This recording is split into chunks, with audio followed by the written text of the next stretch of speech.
uh, because she was out with her friends to try to see the Northern Lights. Somebody comes up to her and opens fire. The original reporting was that she was shot in the head. It turns out that she was shot in the abdomen and died from her injuries. 18-year-old freshman from New York. This was CBS reporting on that.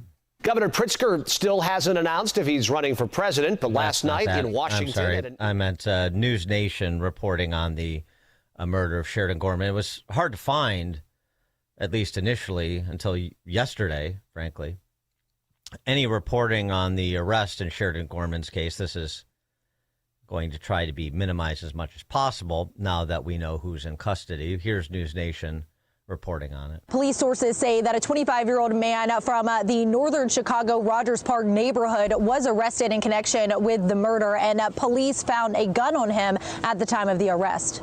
The Loyola University community and surrounding neighborhoods on edge after a masked man fired a gun into a group of students hanging out near the beach, killing 18-year-old student Sheridan Gorman, shot in the head. Gorman, originally from New York. I knew her from my first semester, and obviously I just feel like we lost someone who we admired, who we loved. A man has been arrested in connection with the murder. Investigators used surveillance cameras in the area to help identify the suspect, who allegedly has a distinct way that he walks. I think it makes me feel hopeful. Obviously, until it's confirmed, I don't think we're going to be ready to come out here late at night alone anymore. Definitely have as much protection on us as we can in terms of pepper spray and things like that. Toby Prince Beach Park is a popular area for Loyola University students and people who live in the Rogers Park neighborhood. You can see how many people are out here on this Saturday, and the masked gunman reportedly jumped from the brush, shooting and killing 18-year-old Sheridan Gorman right here. A memorial now in place. Her family says that she was out here with a group of friends in an area she believed to be safe, trying to catch a glimpse of the Northern Lights just 8 miles north of downtown Chicago. There's no area in Chicago you can believe to be safe. News Nation didn't quite put the pieces together on Saturday. Fox News finally started to fill in the blanks. Again, we can't rely, outside of CWB Chicago, you can't rely on the Chicago Press Corps to give you the straight dope on this, particularly the person arrested, particularly because it turns out he wasn't a college Republican. He wasn't decked out in MAGA gear. So you're not going to get little details like Fox News provided. 18-year-old Sheridan Gorman was shot early Thursday morning while out on a walk with her friends near her college campus. And now police reportedly have the man responsible. That, according to the Chicago Tribune, reporting that police have arrested a 25-year-old man. Fox News Digital adding this, quote, "The Tribune said it had obtained the arrest report and was not naming the suspect, who sources tell Fox News is a migrant from Venezuela." Witnesses of the shooting say the masked suspect fired one shot towards Gorman's group, killing her. The Tribune also reporting that the suspect was ID'd minutes later in videos due to his, quote, distinct limp. Of course, the Tribune wasn't reporting that he was a quote unquote Venezuelan migrant, which is another euphemism. ICE was less inclined to use euphemisms. ICE asked Governor Pritzker and Chicago sanctuary politicians to not release criminal illegal alien. Now we're getting somewhere.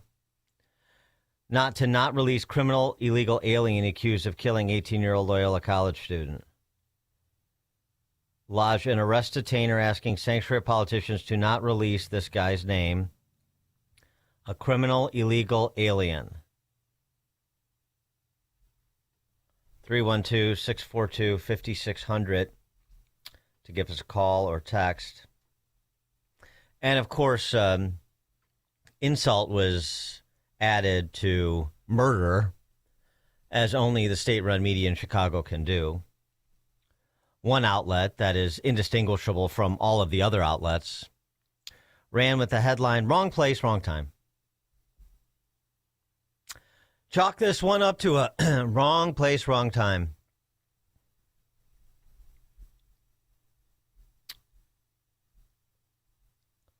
Family responded. Good for the family. Sheridan Gorman's family. She was exactly where she should have been, close to campus, surrounded by friends, living her life. What happened to Sheridan cannot be reduced to the idea of someone being in the wrong place at the wrong time. This is not an abstraction. This is the loss of a daughter, the loss of a sister, the loss of a future filled with milestones that will now never come. Our family is forever changed. Sheridan was our daughter, our sister, and the heart of our family. She was full of life, full of kindness, and full of love that she gave freely to everyone around her. She made people feel seen. She made people feel valued, whether it was her friends, her family, or someone she had just met. Sheridan had a way of leaving people better than she found them. Wrong place, wrong time. Continuing from the family, Sheridan deserved a full life. She deserved a future that was taken from her. We will not allow her to be remembered as just another story. Good luck with the Chicago Press Corps in that. She was extraordinary, and she will always be loved. We cannot accept a world where moments like this become something people grow used to. We cannot allow ourselves to be desensitized to violence. When we begin to accept these tragedies as inevitable, we will all become vulnerable to them. Apathy is not harmless. It allows these moments to repeat. Boy, that should be etched on the Welcome to Chicago sign. Right next to Abandon Hope, all ye who enter here. Apathy is not harmless. It allows these moments to repeat.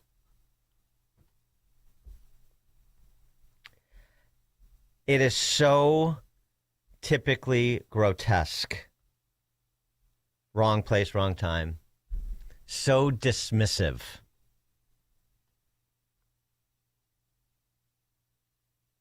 Like the other mediating institutions, in theory, in Chicago, the schools, the arts, the C-suites, the political press corps has disintegrated. It serves only as an arm of the kleptocracy like those other institutions, rather than foot soldiers for Western civilization. And so the populace lives by beautiful lies like, quote, Venezuelan migrant, unquote, Rogers Park man, quote, unquote.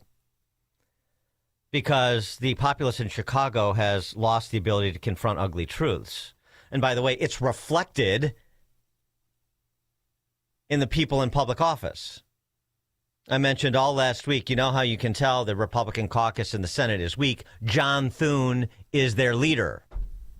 You know how you can tell the populace in Chicago is weak and apathetic? Look at who is in public office. The majority of the electorate in Chicago lacks even the common decency to acknowledge the lives taken and the promise lost in the hands of their barbaric policies. They are all consumed with raging against imaginary boogeymen they've been conditioned to hate. They are contemptible. And that includes all of those self-styled journalists. Talk about another euphemism, or frankly, misnomer, at these state-run media outlets, writing stories like wrong place, wrong time. Isn't it interesting? Isn't it interesting? Wrong place, wrong time. Boy, that's going to stick with me. And it should stick with you, too, to the point of Sheridan Gorman's parents. A college kid hanging out with her friends on the beach to see the northern lights as being in the wrong place at the wrong time. Being in America illegally with the intent to prey on others, even after having been previously arrested, is not. That's not being in the wrong place at the wrong time. This Venezuelan migrant, quote unquote, I want to keep up the proper nomenclature for Chicagoans listening so their ears don't bleed from anything approximating the truth.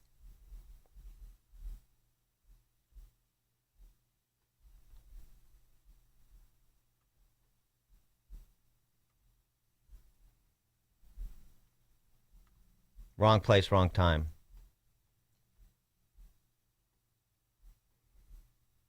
Court records show Medina was arrested in this guy in custody for Sheridan Gorman's murder. Arrested in mid-June of 2023 for shoplifting $132 worth of merchandise from the Macy's at North State Street in the Loop. Is that even a crime anymore?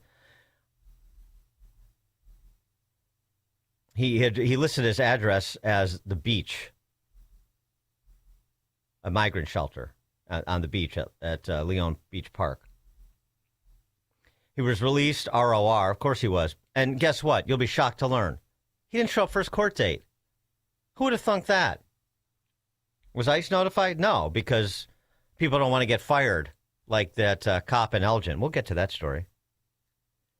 And his first failure to appear, the judge in the case granted him a continuance. Very generous. When a Macy's representative appeared for the rescheduled date, and good for Macy's for actually sending somebody, this guy didn't show again. Then he issued an arrest warrant.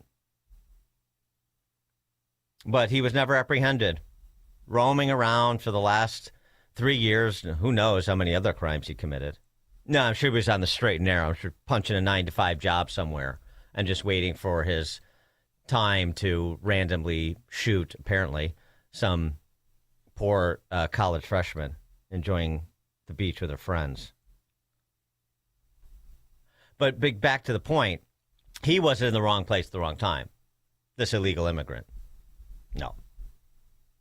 It's just like commuting to and from work on the L is being in the wrong place at the wrong time, but being on the same train with the intent to light someone on fire after having been arrested 70 plus times, that's not being in the wrong place at the wrong time. Bethany McGee.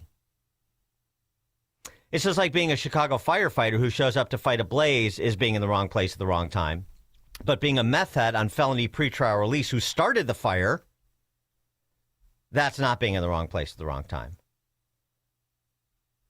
And so Chicago firefighter Michael Altman dead. Because he was in the wrong place at the wrong time, don't you know? But you know what? I was thinking about this over the weekend. Maybe the Chicago Press Corps has a point. The people who play by the rules in Chicago, getting their education, doing their job, trying to protect others, are in fact at the wrong place at any time. That's what Chicago is. In the wrong place at any time. Chris, Rogers Park. Yeah, I mean, I guess you're talking to a Rogers Park man here. Yes, just like the guy who allegedly killed Sheridan Gorman. You two are just a couple of Rogers Park dudes. Exactly. We're going to go have coffee at Starbucks.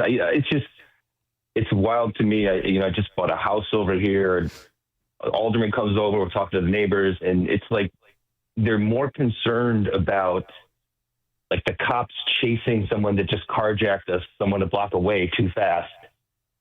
Or there's a shooting in the park and the cops like drove over there too fast. That's what they're complaining to the alderman about. Not the carjacking, not the shooting. It's nuts. I don't know that they'll care. It's such a team sport here. Orange man bad. It's just crazy. Thanks, Chris. Greg, and also a Rogers Park man.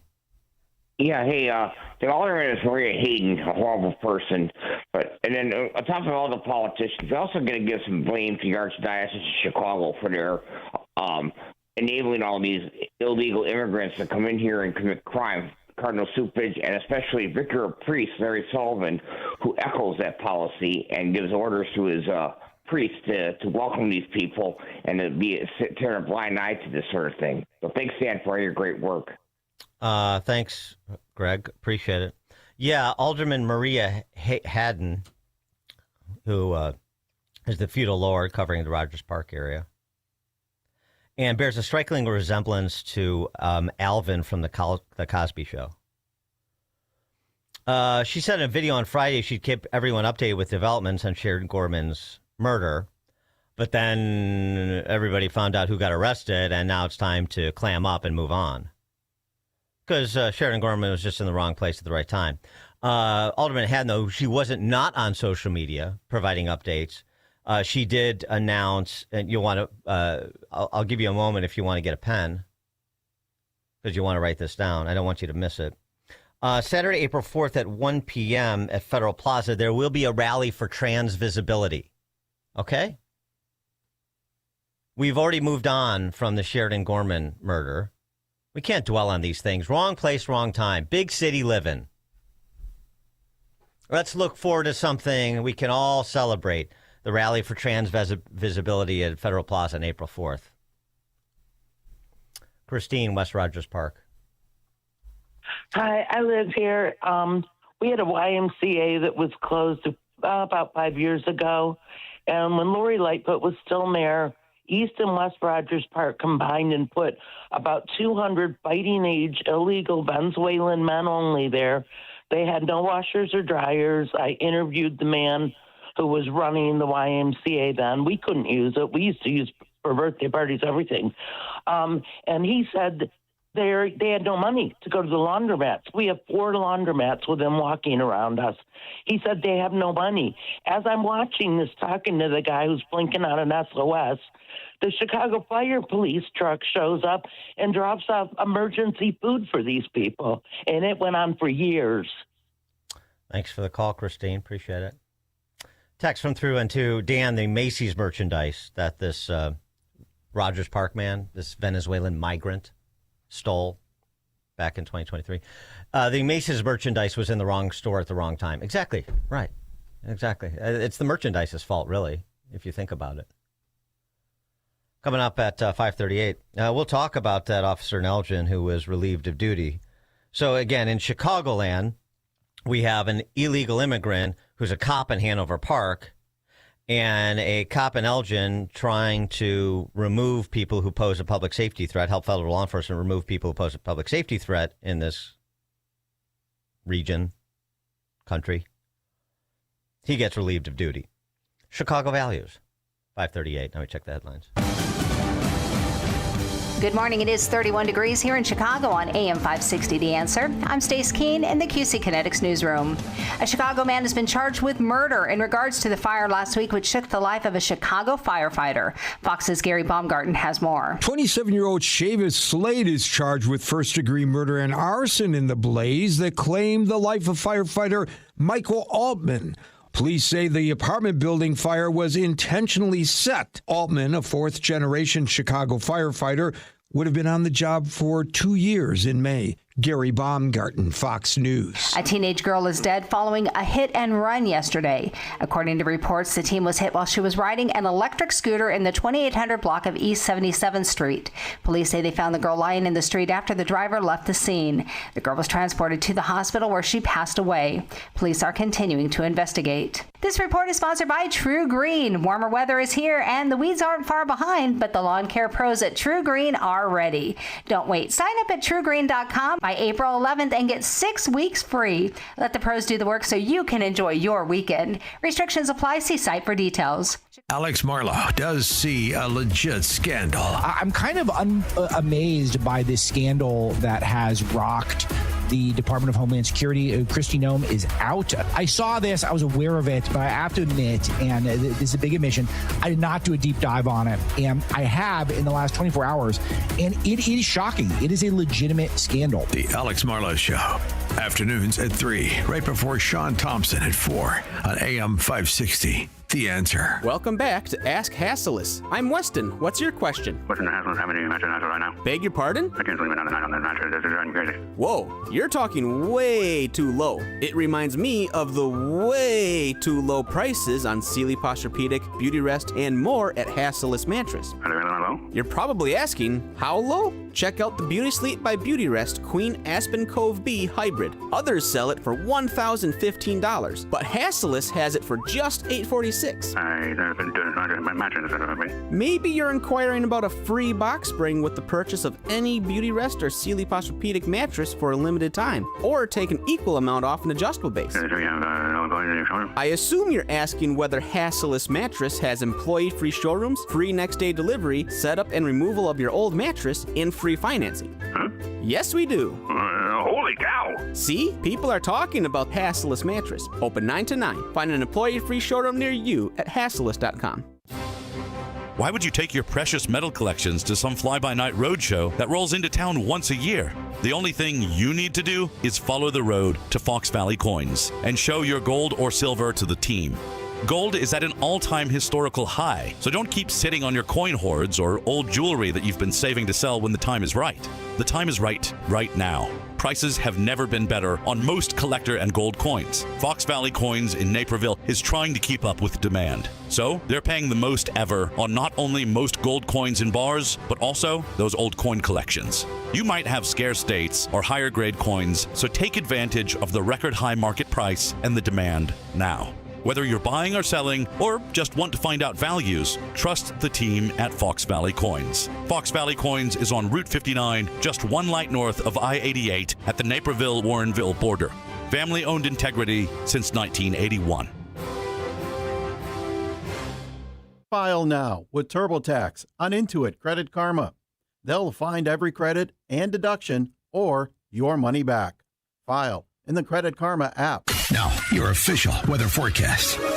Today will be mostly sunny and chilly with a high of 44. Tonight, expect partly cloudy skies with a low of 29. Tomorrow will be mostly cloudy, reaching a high of 52. By Wednesday, it will be mostly cloudy and warmer with a chance of a shower in spots in the afternoon and a high of 67. I'm meteorologist Jason Caterina on AM 560, The Answer. Get the latest weather, traffic, and news updates online at 560theanswer.com. This hourly segment brought to you by Unleash Your Wealth with Raj Shah and Rick Borick this Saturday at 7 a.m. and 2 p.m. Learn more at scwealthadvisors.com. Now, from the Signature Bank Studios.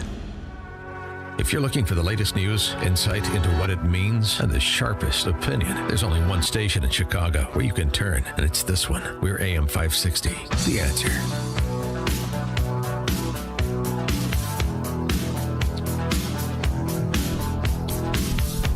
Top of the morning, Dan Proft here, building off of our discussion about Sheridan Gorman's murder, the arrest in that case, and the contemptible coverage from the state-run Chicago Political Press Corps. The outlets, the names don't even matter. It's just one big blob. It's indistinguishable, one masthead from the other. They don't mean anything.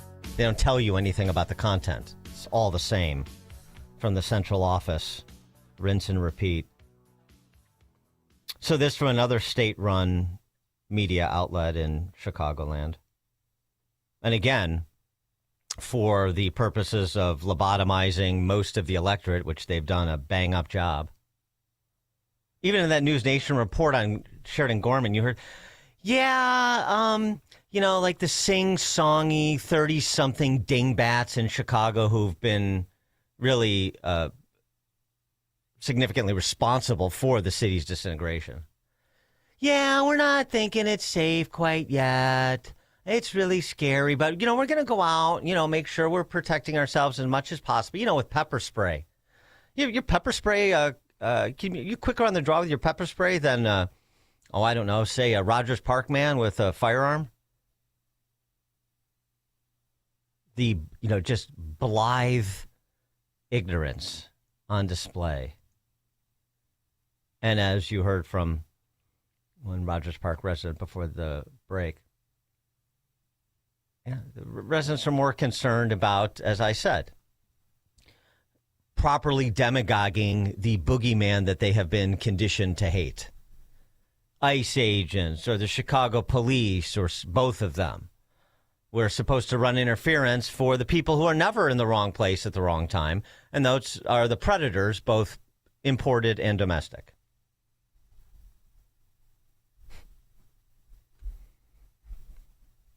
So the headline from another outlet on another story, related, Elgin police officer fired for social media post targeting undocumented immigrants. Targeting. Like he is preying on people in this country illegally residing in Elgin, Chicagoland. He's in the wrong place at the wrong time. Wrong place at any time. Like I said, anybody who's interested in enforcement of the law. This is the wrong place, Chicagoland, at any time. Jason Lentz is his name. He posted this. It's not the most subtle post, I'll grant you that. If I were ICE, I wouldn't check La Movida at 840 North State in Elgin for illegals. Definitely none there. Also wouldn't check the flea market where the old milk pail was at the address in West Dundee. There's no way you'd find any there. Also wouldn't check the Elgin Mall of East Dundee, which is located at this address. I guarantee there's no illegals there either. And the icon on his Facebook page is I stand with ICE. So he's not being subtle. And frankly, I applaud him for not being subtle. law enforcement standing on the side of law enforcement. That's what we used to come to expect. So he's gone, and the illegal immigrant from Montenegro who overstayed his visa about a decade ago and got hired by the Hanover Park Police somehow, some way, is still on the job as far as I know. 312-642-5600 to give us a call or text. Well, Officer Lenz is making people feel unsafe. The police chief in Elgin, Anna Lally, Anna, of course. Lenz's termination for misconduct is warranted and necessary to uphold standards the community expects and deserves. His actions do not reflect the standards of this agency. I ask the Elgin community to not judge our current or future officers based on the actions of one individual. Thank gosh. I was worried that the Elgin Police Department might have other officers who would rather coordinate with federal law enforcement than make the jobs more difficult. Thank goodness. I mean, I don't know about you or Elgin residents. You should be comforted to hear that Jason Lenz is a one-off. There are no other police officers on the Elgin police force who are interested in improving public safety. Whew, close call.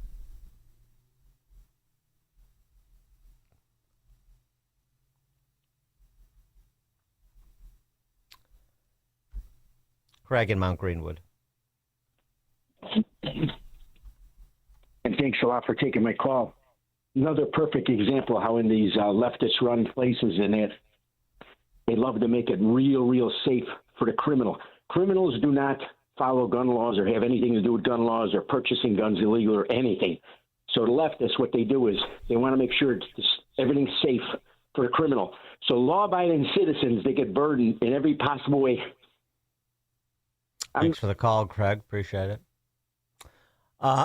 Text from Amish texter. By the way, I wanted to confer with Amish on this. I read a story over the weekend that in terms of modern appliances, it's almost universal among the Mennonites that the washing machine is okay. Most all of the Amish have washing machines, but not other modern appliances. And I just wanted to make sure that passed Mennonite muster with the Amish. But anyway, the text from the Amish texter: I give that Elgin cop fired for doing his job 6 to 12 months after retiring before he's down in Naples with you and Sean having a cigar. Probably there's a lot of places he could land in Florida that would probably welcome his experience. Well, let me give you an indication of what I mean. Here's the governor of Florida. His name's Ron DeSantis. Remember him? Responding to a reporter's question about assertions that at an ICE detention facility in Florida, somebody in this country illegally who's being processed for deportation wasn't provided the medication that he needed. This is all alleged. And this is the singular focus of the D.C. press corps and its representatives in all of these urban and even suburban and exurban outlets around the country. There's no concern for the victims of people in this country illegally. No, of course not. A point that Ron DeSantis made in his inimitable way. And you wonder why people flee to Florida. There are several families that are saying that the people inside the facility that are their family members aren't getting medications. Can you explain this and talk about that? So I like Kevin, but I'm sure he's going to debunk it. I mean, seriously, you have to ask yourself on some of this stuff, just the desire to create narratives and these Democrat politicians parading down here and doing all this stuff. And I'm just thinking to myself, I've never seen one of you show up to comfort an angel mom who's lost a child because of illegal alien crime. I've never seen you raise any concern about the victims of illegal immigration. Not one time have I seen these Democrats caravan anywhere in this state, hold a press conference to be able to stand in solidarity with victims. I've never seen that. These are stunts that they're pulling because they're increasingly politically irrelevant in this state, and they're trying to latch on to whatever they can, to create phony narratives.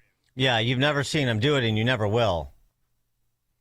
Talk to Joe Abraham about how much attention, interest, much less cooperation he has gotten from his local representatives or Jelly Belly, even when they were at the same hearing together in D.C.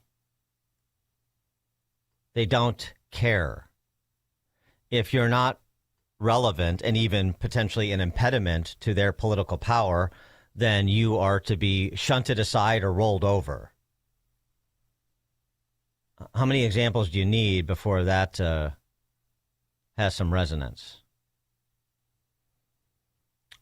Eduardo, Tampa Bay. Yeah, good morning, Dan. Yeah, I'm listening to this last week when the story popped up, and they're saying, well, maybe it was like a gang initiation. And you already are listening. They're on the left, they're already saying that this is going to be the fault of Abbott and DeSantis sending the people, being bused up north. This is the ridiculous garbage that they're going to be talking about this week.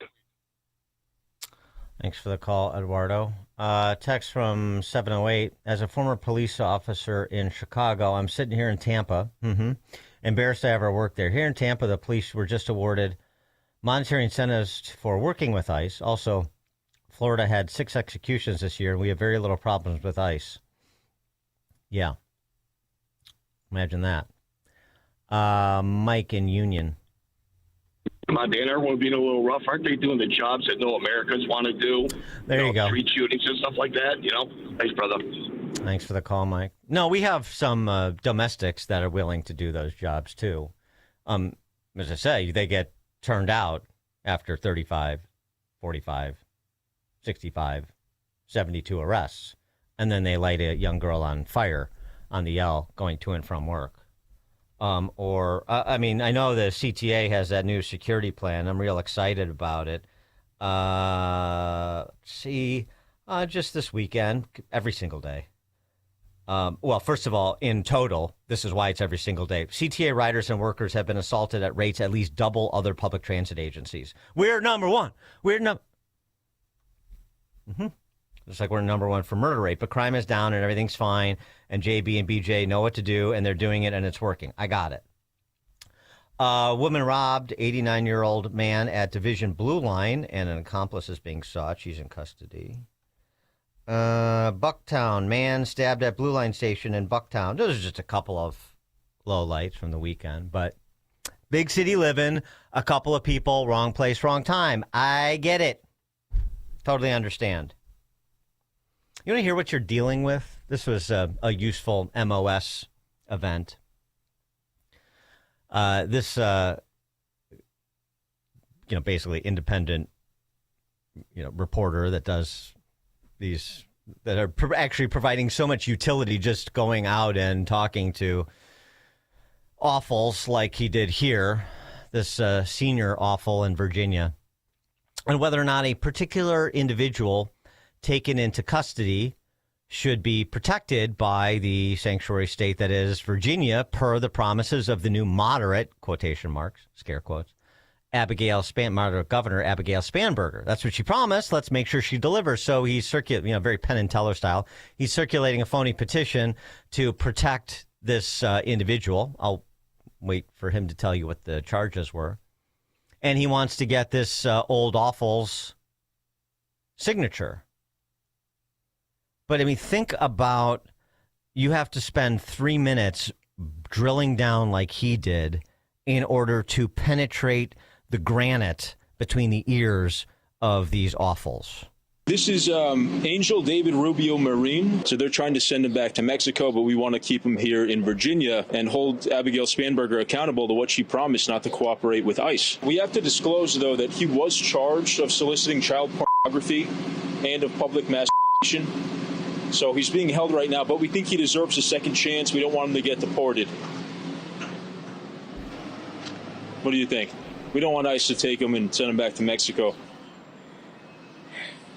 Is there an issue? Did he do it? Yeah, he did. I mean, he was charged with it. Jail? Yep, he's in jail right now with an ICE detainer.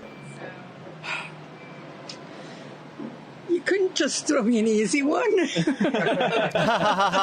Well, what's the issue there? What are you having a difficult time with? I have a difficult time with men like that.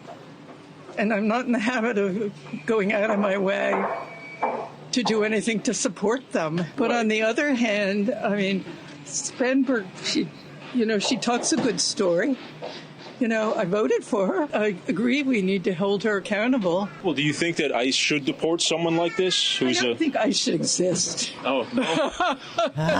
Oh, that is. I mean, is it better to keep him here in Virginia? He came into this country illegally, and now he's committing crimes and preying on children. Right. Should we send him back? God, I don't know. Or, I mean, should we keep him here and have the Virginia taxpayer pay for his rehabilitation and his imprisonment? No. No? I don't want to pay for his imprisonment. Send him back then? Yeah, send him back. Such a close call, though, between sending an illegal child porn monger back to his home country or abolishing ICE and letting him stay. It's just it's excruciating for her. That's center cut, lakefront. Mark in Oak Lawn. Hey, Dan. Thanks for taking the call.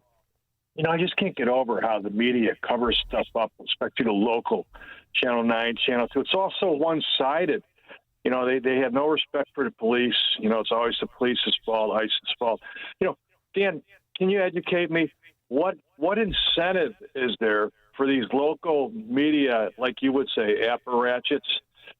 Why do they do this? Why don't they tell us the truth? I mean, are they getting paid off by Pritzker and his minions, or why are they so one-sided? Well, because thanks for the call, Mark. They're so one-sided because that's their ideological orientation, number one. So they have a job to do, and it's not telling the truth. It's advancing their ideological flag. That's number one. Why they get away with it, although, I know these outlets are shrinking such that they're mainly pamphlets now, the quote-unquote daily newspapers.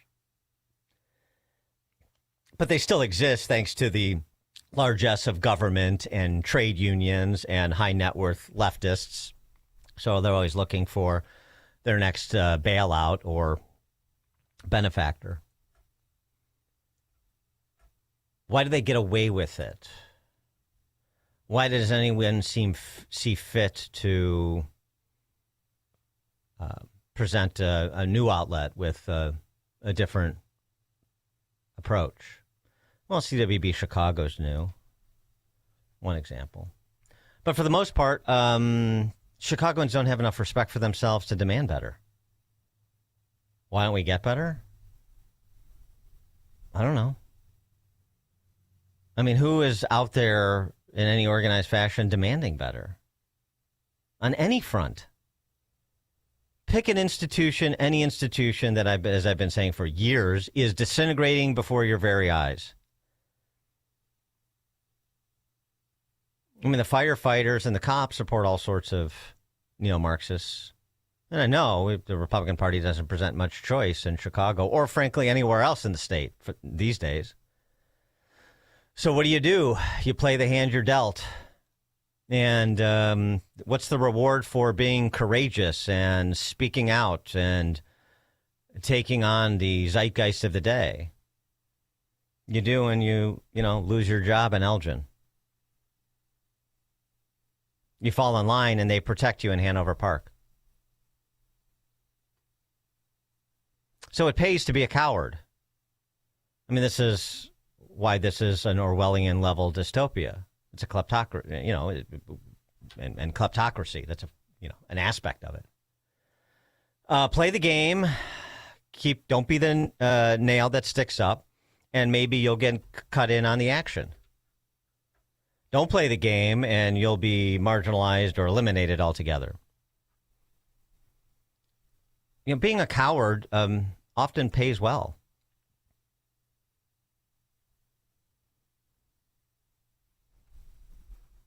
Isn't that the lesson?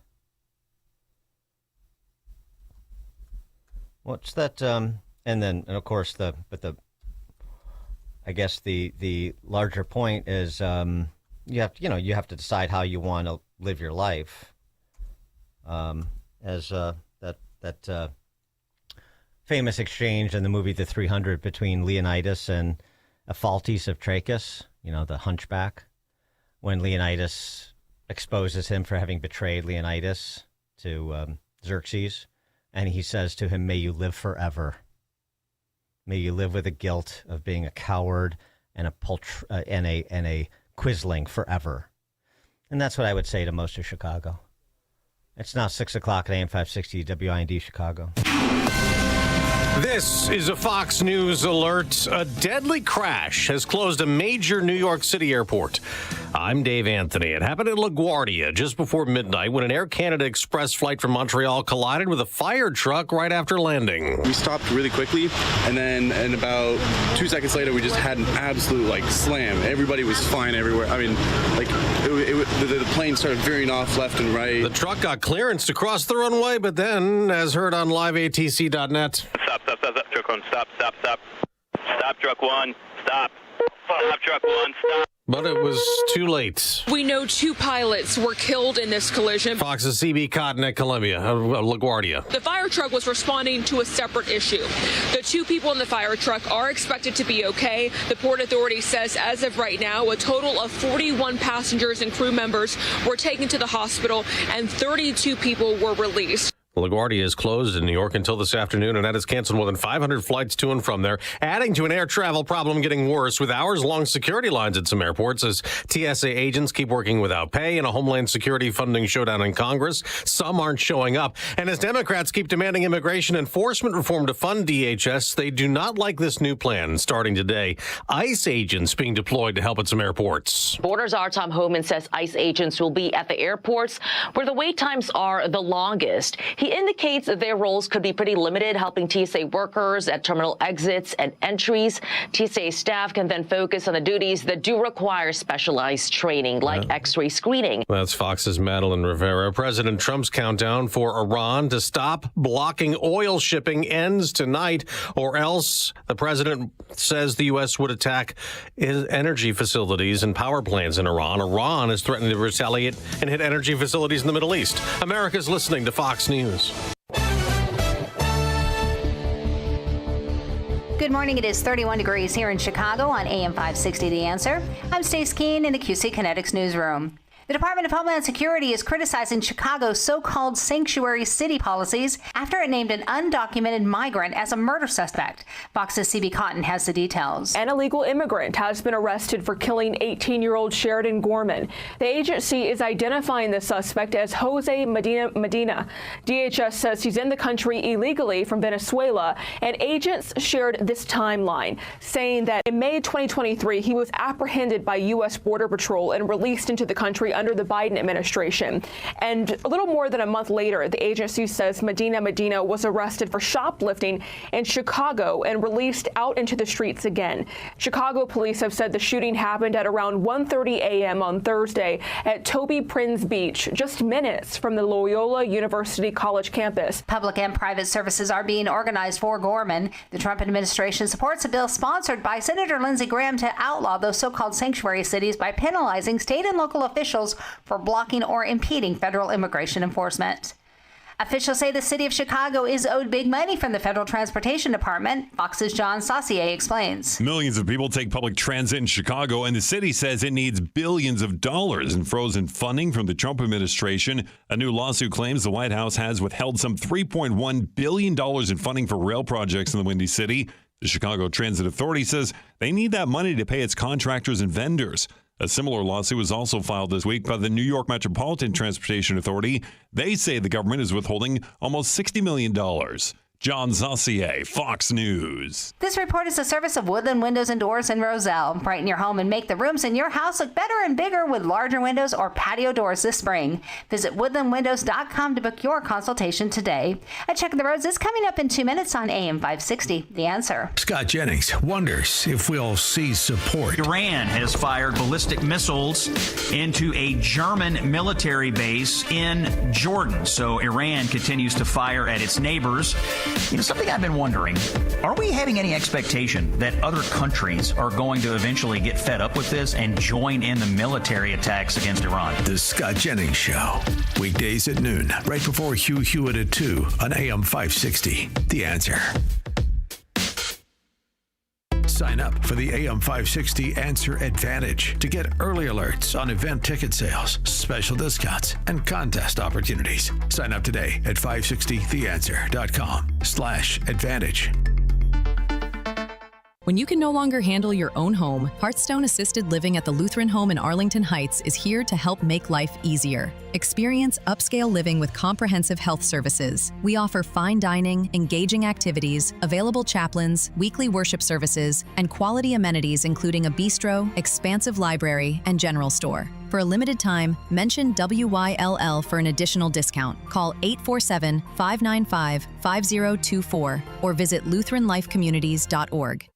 Gain insight into building strong marriages and raising godly children with Focus on the Family with Jim Daly each weekday at 11:30 a.m. on our sister station, AM 1160. Hope for your life. I didn't switch to Pure Talk just because I wanted to save 50% off the same 5G service I'd been paying twice as much for. I switched because I like the idea of being in business with a wireless company that supports our veterans in a meaningful way. Pure Talk also creates American jobs every day by keeping their entire operation in this country. I appreciate that. If you feel the same, dial pound 250, say Mike Rowe, and switch to an American wireless company that actually stands for something. Pure Talk. My name is Whitney Allen, and I'm a widow. My husband, Ryan, died. We never thought we'd ever have to use life insurance, but the unexpected happened. With Ethos, signing up was fast and 100% online. You can get a quote in seconds, apply in minutes, and get same-day coverage. No medical exams, and you can get up to $3 million worth of coverage. I'm grateful we were prepared. Get your free quote at ethos.com/term. That's ethos.com/term. Paid spokesperson. Time spent on application may vary. Online health questions required. I remember sitting in the kitchen, heartbroken, overwhelmed, staring at costs and a list of decisions. I prayed for strength and reached out to Catholic Cemeteries of Chicago, only to hear that Mom had already pre-planned everything so my siblings and I would be protected. Because she planned ahead, we weren't pulled apart by heartbreaking decisions. Visit CatholicCemeteriesChicago.org or call 708-236-5407 to schedule a free consultation. Did you know most remodeling mishaps start before construction even begins? Here's something else you should know. At Forever Remodeling, we do things differently. Every kitchen, bathroom, and basement project starts with smart planning, detailed 3D designs, a clear scope of work, and accurate pricing, all sorted out before you get started. No surprises, no stress, just beautiful results. Done right the first time. Visit foreverremodeling.com. That's the number 4, EVER, remodeling.com, and schedule your free in-home consultation today. Taking a look at the roads from the Team Hochberg Traffic Center, I'm Sue Aller. Starting the day off, we're jammed on the northbound side of Lakeshore Drive between Bryn Mawr Avenue and Hollywood Avenue. 14 minutes both ways on the Edens from Lake Cook to Montrose. 17 in on the Kennedy from O'Hare to the Bird Interchange. Outbound, slammed at 32 with an accident blocking the center lane right at the Tri-State. So the Tri-State slows down. Southbound between the Jane Addams and the Kennedy. And the Jane Addams slows down eastbound as you approach the Tri-State. 14 minutes both ways on the Ike from Wolf to the Old Post Office. The Stevenson is 25 in, 21 out from Veterans Memorial to Lakeshore. 14 in on the Dan Ryan from 95th to the Burn Interchange. Outbound is 10. This report is a service of the AM 560 Advantage. Membership has its privileges, including early access to event tickets, exclusive contest opportunities, and special members-only content. Join today at 560theanswer.com/join. Chicago's Morning Answer continues next, but now the latest forecast from the Air Right Heating and Cooling Weather Center. Today will be mostly mostly sunny and chilly with a high of 44. Tonight, expect partly cloudy skies with a low of 29. Tomorrow will be mostly cloudy, reaching a high of 52. By Wednesday, it will be mostly cloudy and warmer with a chance of a shower in spots in the afternoon and a high of 67. I'm meteorologist Jason Caterina on AM 560, The Answer. Get the latest weather, traffic, and news updates online at 560theanswer.com. This hourly segment is brought to you by In the Know with Craig Bolanos, powered by VestGen Wealth Partners, Sunday morning at 10 on AM 560 The Answer. Now, from the Signature Bank Studios. This is Chicago's Morning Answer with Dan Proft on AM 560 The Answer.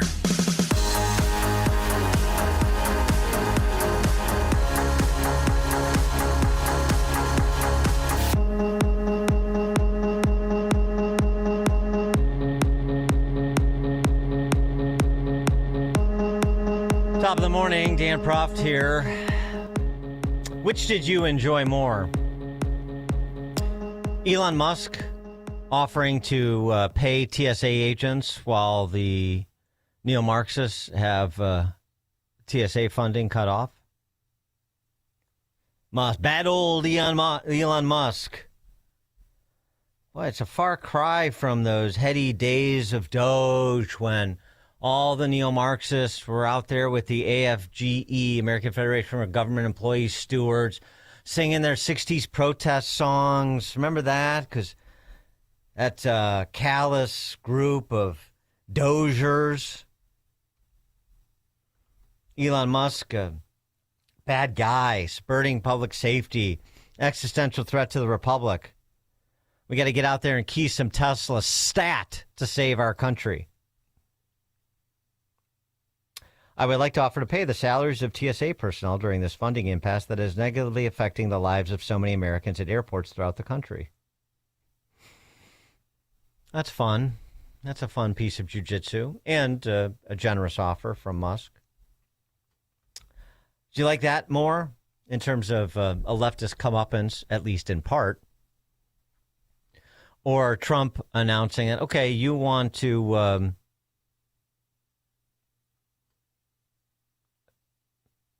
defund TSA, at least for the purpose of trying to defund ICE, a means to your ultimate ends. You know, I'm just going to scramble ICE personnel, and we'll put ICE personnel in the airports to relieve the long lines that the left has induced. Well, a couple of really nice pieces of jiu-jitsu. I thought I was tickled when I saw that come over the transom on Saturday that Trump had proposed this. And I think Tom Homan was tickled to go out and talk about it. Here's Homan on Fox. You know, ICE can check identification before people enter the screening area, right? And that we're trying to release TSA resources to get to positions that they really need expertise in, like the X-ray screening. So it's just, we're going to be a force multiplier. Yeah, force multiplier. And, I mean, he didn't say it, but golly gee, if they come across anybody traveling through the airports that might be on their detention list, then, well, gee, all the better. A bit of a twofer, relieving congestion in the security lines as well as continuing to apprehend people in this country illegally. Wouldn't that be wonderful? Isn't it fun to see sanctuary Pauls hoist by their own petard?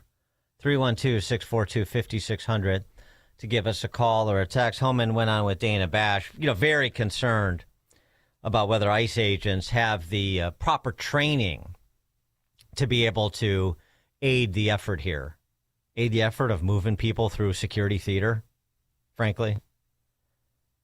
Yeah, they don't need to do the X-ray machines. You got people trained to do that. Otherwise, take your laptops out, keep your shoes on and keep your laptops out, put your hands over your head, walk through this screener, check IDs, stand guard at outside of doors that shall not be breached, and so on and so forth. Are ICE agents even remotely trained to handle security at airports? ICE agents receive a high level of training. And, the ICE agents are assigned at many airports across the country already. They do a lot of criminal investigation on smuggling at airports. But, there's got TSA agents covering exits, people that enter through the exits. Certainly a highly trained ICE law enforcement officer can cover an exit, makes people don't go through those exits, entering the airport through the exits, and that stuff like that relieves that TSA officer to go to screening and to reduce those lines. So wherever we can provide extra security, I don't see an ICE agent looking at an X-ray machine because they're not trained in that. There are certain parts of security that TSA is doing that we can move them off those jobs and put them in the specialized jobs, help move those lines. Yeah. Exit through the gift shop. What was that? Wasn't that the title of a Banksy documentary, I think? Jim in LaGrange, you're on Chicago's Morning Answer. Dan, all I have to say is Elon Musk for president. Well, he's not a natural-born citizen, so that's not going to work. Oh, damn it. Okay, have a great day. Back to the drawing board. Well, he can play a positive role in the public policy fights of the day, as he's attempted to, to varying degrees of effect. Now, I know the larger issue, as we've talked about this before, is getting the federal government out of this business altogether. And we as free market solutionists agree on that. And actually, the interesting thing is even CNN would have to, per its own reporting, 20 airports in the U.S. security screening is not handled by TSA, but by private companies, and their checkpoints aren't seeing long lines. Right, because see if we can piece this together. Because they're handled by private companies, and so personnel are getting paid. Airports like San Fran International, KC International, Orlando, Sanford, 17 smaller facilities participate in TSA's screening partnership program, which uses contractors at the checkpoints. The private companies have avoided the large-scale absences some airports that use TSA staff are struggling with right now. They're completely oblivious to the government shutdown, said the founder, a professor of computer science who analyzes data to improve aviation security.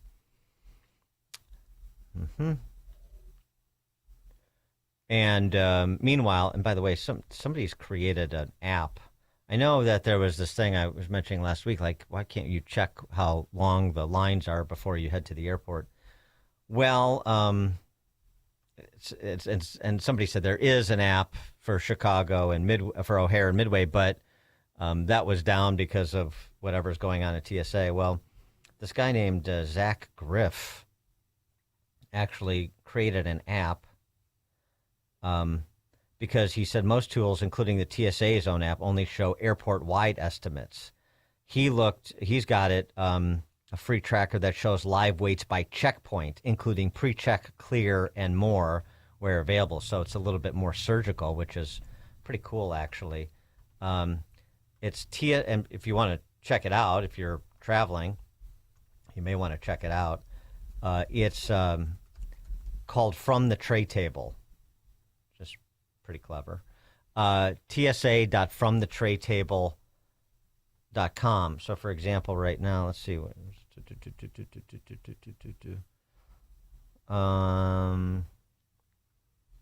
For example, JFK 47 minutes, DFW 43 minutes, and he's got the number of checkpoints that this provides an average for, if whether it's all or it's partial or so forth. I don't know. It's just another app, just trying to be constructive until and unless we get some help from Elon Musk's checkbook.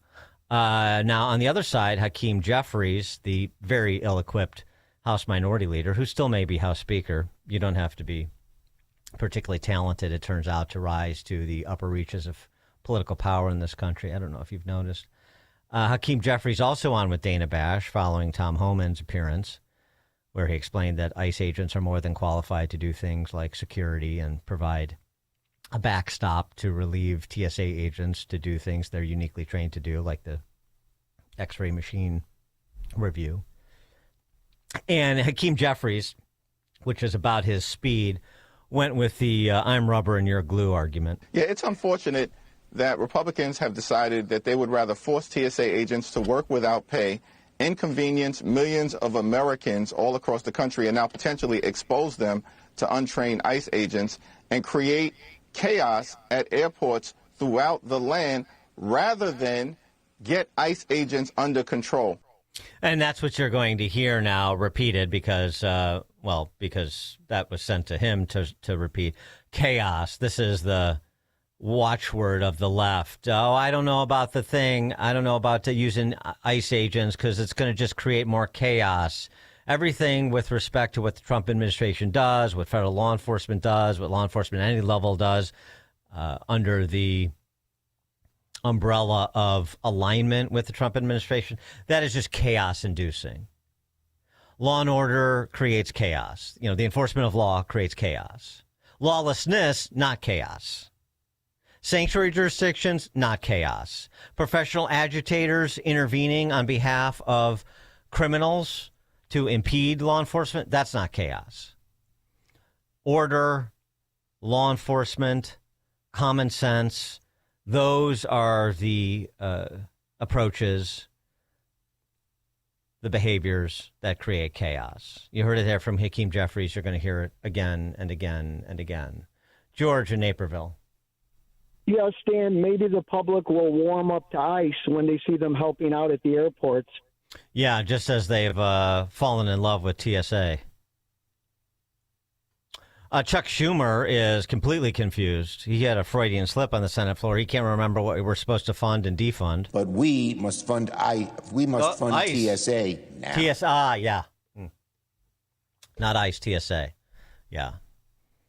But again, in the outside world, the rank and file for both Hakeem Jeffries and Chuck Schumer, especially Hakeem Jeffries, including in the Midwest. We saw this with our recently minted nominee to replace Dick Durbin from the Neo-Marxist Party.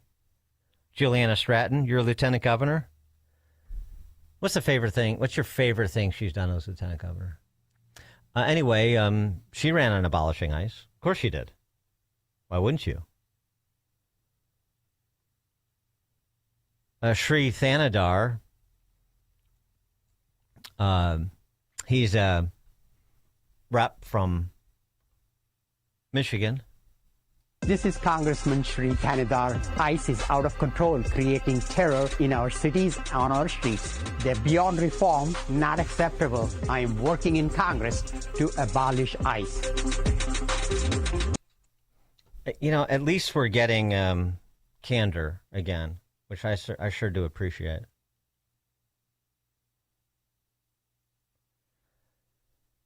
Dan Proft, Chicago's Morning Answer. It's news, opinion, insight. This is Chicago's Morning Answer on AM 560. The Answer. Wesley is a truck driver. I drive a truck, and I love what I do. A truck driver with IRS troubles. They told me I owed them $43,000. It got really bad. Quite a few letters in the mail. They were talking about wage garnishment, coming after my house, my car. Yeah, they don't play around. I seriously thought that I was going to lose everything. One sleepless night, Wesley finally made a call to Optima Tax Relief at 2 a.m. Kind of figured I'd get a machine, but I didn't. I actually got to talk to an actual person in the middle of the night. He found just what he was looking for. Oh, they were great people. You need a team of people that know what they're doing. Optima Tax, they know what they're doing. Optima Tax Relief came through with flying colors. I saved an incredible amount of money. Happy don't even come close. I was absolutely overjoyed. Take Wesley's advice. If you're in any kind of trouble with the IRS, call Optima Tax Relief. Don't trust anybody else. Call Optima for a free consultation. Call 800-965-1433. 800-965-1433. 800-965-1433. Optima Tax Relief. Some restrictions apply. For complete details, please visit OptimaTaxRelief.com. In his new movie, The Dragon's Prophecy, Dinesh D'Souza brings the new Middle East into focus with a message of perseverance, faith, and a shared global destiny. Could the fate of the world, of humanity itself, be somehow tied to this place? At long last, we have peace in the Middle East. Israel and Christians are coming together in a way they have never been before, since the book of Acts. But is this the end of Hamas and radical Islam? What does the Bible say? We have to become fighters in the spirit for God. We don't accept what the enemy wants to do with our culture. We don't accept what he wants to do with the nation. If we keep fighting, we win. Powerful, prophetic, a must-see movie based on Jonathan Cahn's international bestseller, The Dragon's Prophecy, combines history and scripture with faith, justice, and renewal. The Dragon's Prophecy, a new film by Dinesh D'Souza, now available on Amazon, YouTube, and iTunes.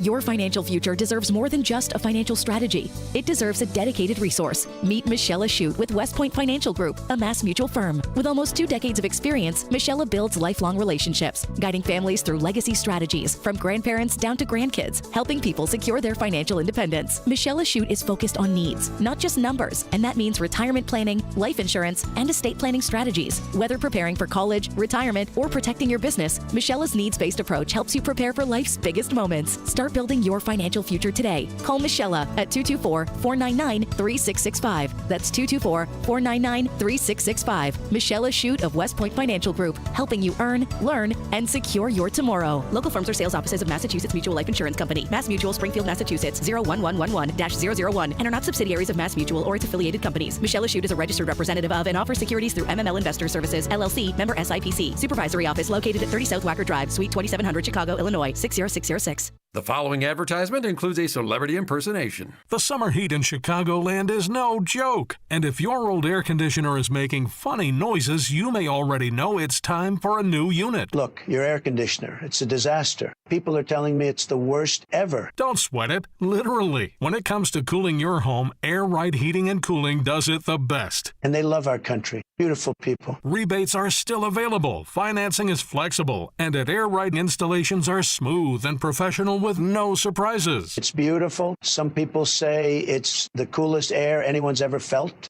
I don't know. That's just what they're saying. It's doing an incredible job. Really tremendous. Plus, tell them AM 560 sent you, and Air Right will give you $56 off any service. Visit Air Right Heating and Cooling today at AIR-RITE.com. Again, that's AIR-RITE.com. Air Right Heating and Cooling, doing it right since 1959. If you owe back taxes, listen carefully to rule number 1. Never go up against the IRS alone. They're cracking down, freezing bank accounts, garnishing paychecks, canceling passports. Even your home or business could be at risk. But here's what they don't tell you. The IRS has powerful tax relief programs that could save you thousands if you qualify. That's why smart people call Optima Tax Relief, America's #1 tax resolution firm. Nobody knows these programs like the experts at Optima. Their team of tax attorneys and licensed professionals have resolved over $2 billion in tax debt for people just like you. The IRS is not stopping, so don't wait, and don't take them on alone. For tax help you need, for tax help you can trust, call Optima today for a free consultation. Call 800-965-1433. 800-965-1433. 800-965-1433. Optima Tax Relief. Some restrictions apply. For complete details, please visit OptimaTaxRelief.com. Making the switch to a new communications and IT company may seem like a big ordeal, but if you're not getting the reliable support, consistent internet, and secure solutions your company needs, meet Access One, your local Chicagoland IT experts. Access One has been powering Chicago businesses with secure, reliable IT solutions for over 30 years from our headquarters right here in the West Loop. Whether it's VoIP phones, dedicated internet, managed cybersecurity, cloud backups, or 24/7 support, Access One is here for you. Serving thousands of companies from Naperville to the North Shore, Access One is Chicago-owned and Chicago-run, a trusted IT partner for law firms, clinics, tech startups to manufacturers. We'll make the switch easier than you think. Let's talk. Call 800-804-8333 or visit accessoneinc.com. Rated top 5% in customer satisfaction and a Better Business Bureau A+ rated business. That's accessoneinc.com. Tech made personal locally. AM 560, The Answer. By the way, that Shri Thanadar, whose little 15-second spot I played, Balish Ice, these guys filed articles of impeachment against Trump every other week. He's the guy from Michigan who looks like Munchie the puppet from a B at best Lonnie Anderson movie that I mentioned before.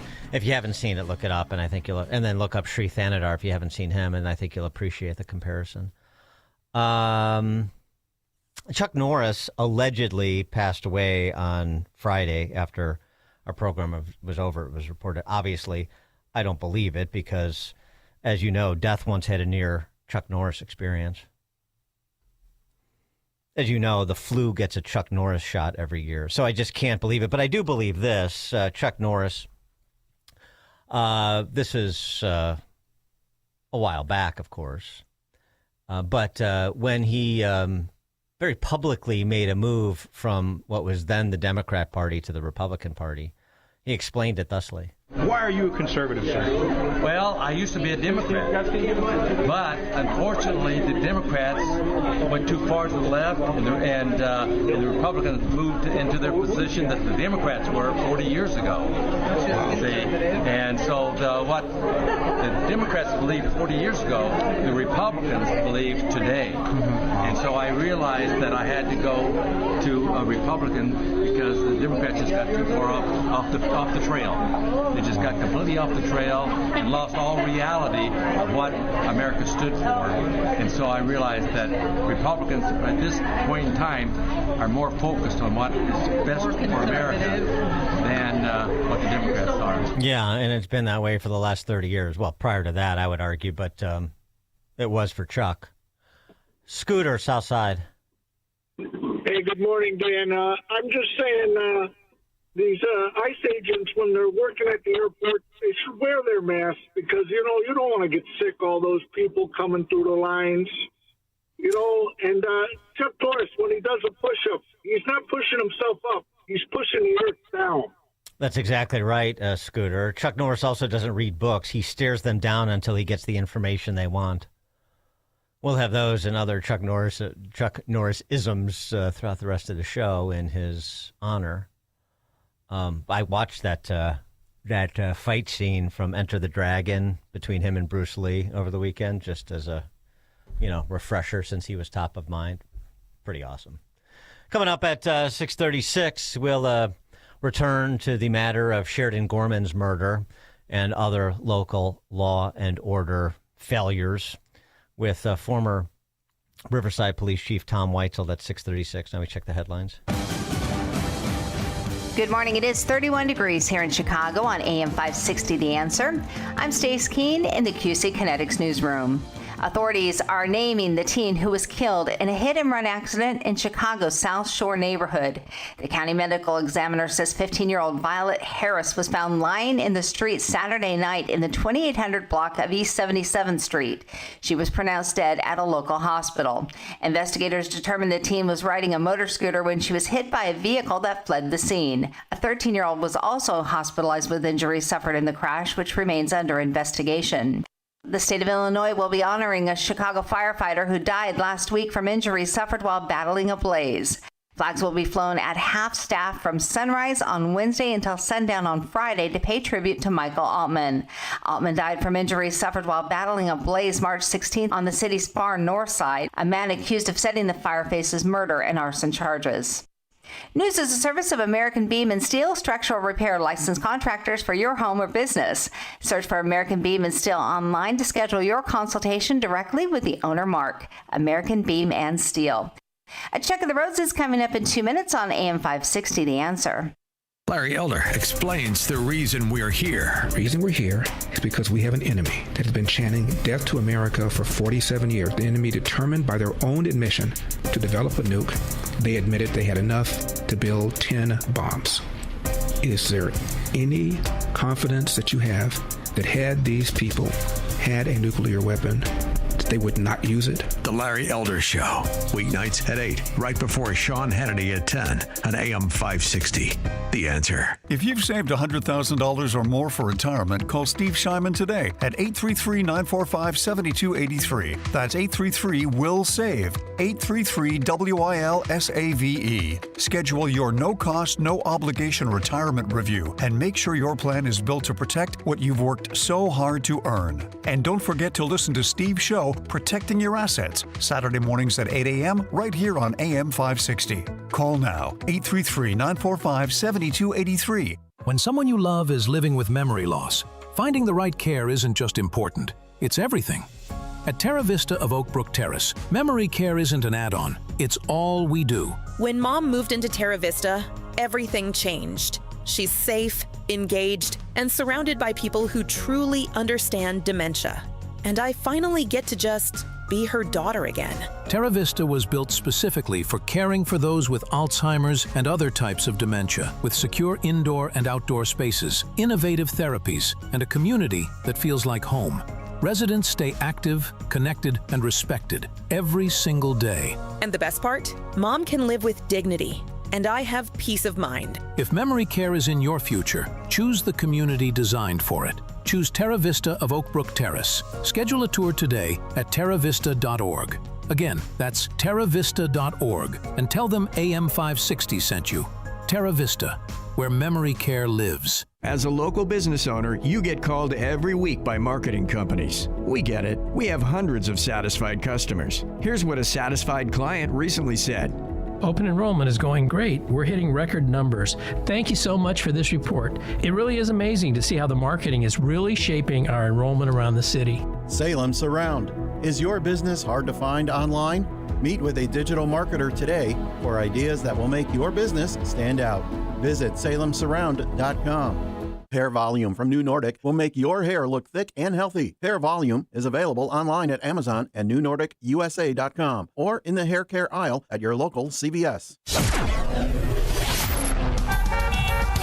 Taking a look at the roads from the Team Hochberg Traffic Center, I'm Sue Aller. 15 minutes both ways on the Edens from Lake Cook to Montrose. The Kennedy is 19 minutes inbound from O'Hare to the Burn Interchange. Outbound is 34. There is an accident at Cumberland Avenue on the right shoulder.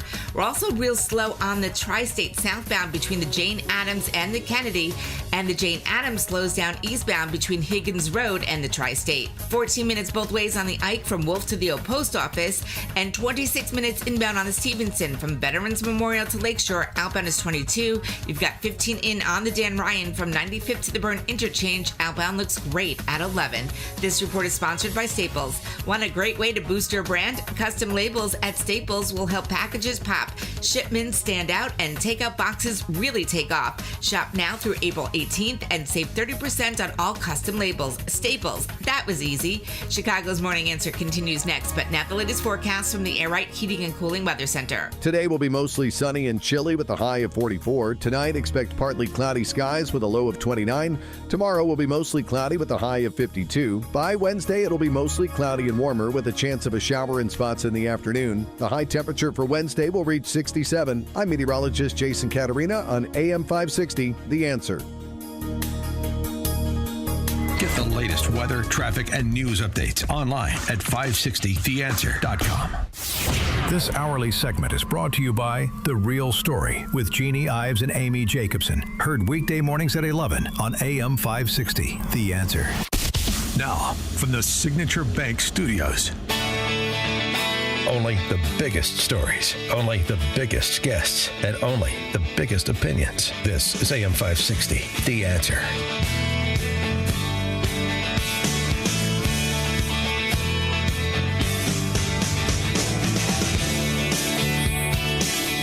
See a little light there, the great Bob Mould. I caught myself after we went to news, but yeah, I mentioned I watched the great fight scene between Chuck Norris and Bruce Lee because Norris was top of mind this weekend because of his alleged passing. Not Enter the Dragon, Way of the Dragon, of course. Misspoke. I caught myself. Relax. Speaking of see a little light, Chuck Norris has to sleep with the lights on because the dark is afraid of him. I don't know if you knew that. Text from 847. Chuck Norris was once bitten by a king cobra. After several days of excruciating pain, the cobra died. Yes, feel free to chime in with your favorite truisms about Chuck Norris. Like when Chuck Norris goes swimming, the sharks get out of the ocean. Those sorts of things as we keep him in mind. I'm not saying remember him because I believe Chuck Norris to be immortal. So, all right. Moving on to more temporal things. As we began the show this morning, the arrest in the murder of that freshman Loyola student, Sheridan Gorman. Here was Fox News reporting. We had to get to national coverage of this because the local network affiliates were missing a key aspect of the individual who is in custody, who was arrested and is in custody for the murder of Sheridan Gorman. 18-year-old Sheridan Gordon was shot early Thursday morning while out on a walk with her friends near her college campus. And now police reportedly have the man responsible. That, according to the Chicago Tribune, reporting that police have arrested a 25-year-old man. Fox News Digital adding this quote, "The Tribune said it had obtained the arrest report and was not naming the suspect, who sources tell Fox News is a migrant from Venezuela." Witnesses of the shooting say the masked suspect fired one shot towards Gorman's group, killing her.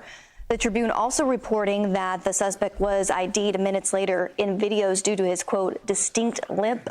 Yeah, we had to get that piece from National because we can't report that here with the state-run media in Chicago. Just to put a fine point on it, ICE put out a release. ICE asked Governor Pritzker and Chicago sanctuary politicians to not release criminal illegal alien accused of killing 18-year-old Loyola College student. ICE detainer, please don't release him because we know that's your want, JB and BJ and all the other, and Tony, and all of the other sanctuary city, county, state Pauls in Illinois. I saw our next guest, Tom Weitzel, characterize this as system collapse. I got to disagree. First of all, as we know from the state-run media's reporting, and the outlets don't matter because, as I've said, it's just a blob. The mastheads are irrelevant. They don't tell you anything about the content. The content is uniform. It's the Pyeongchang Press.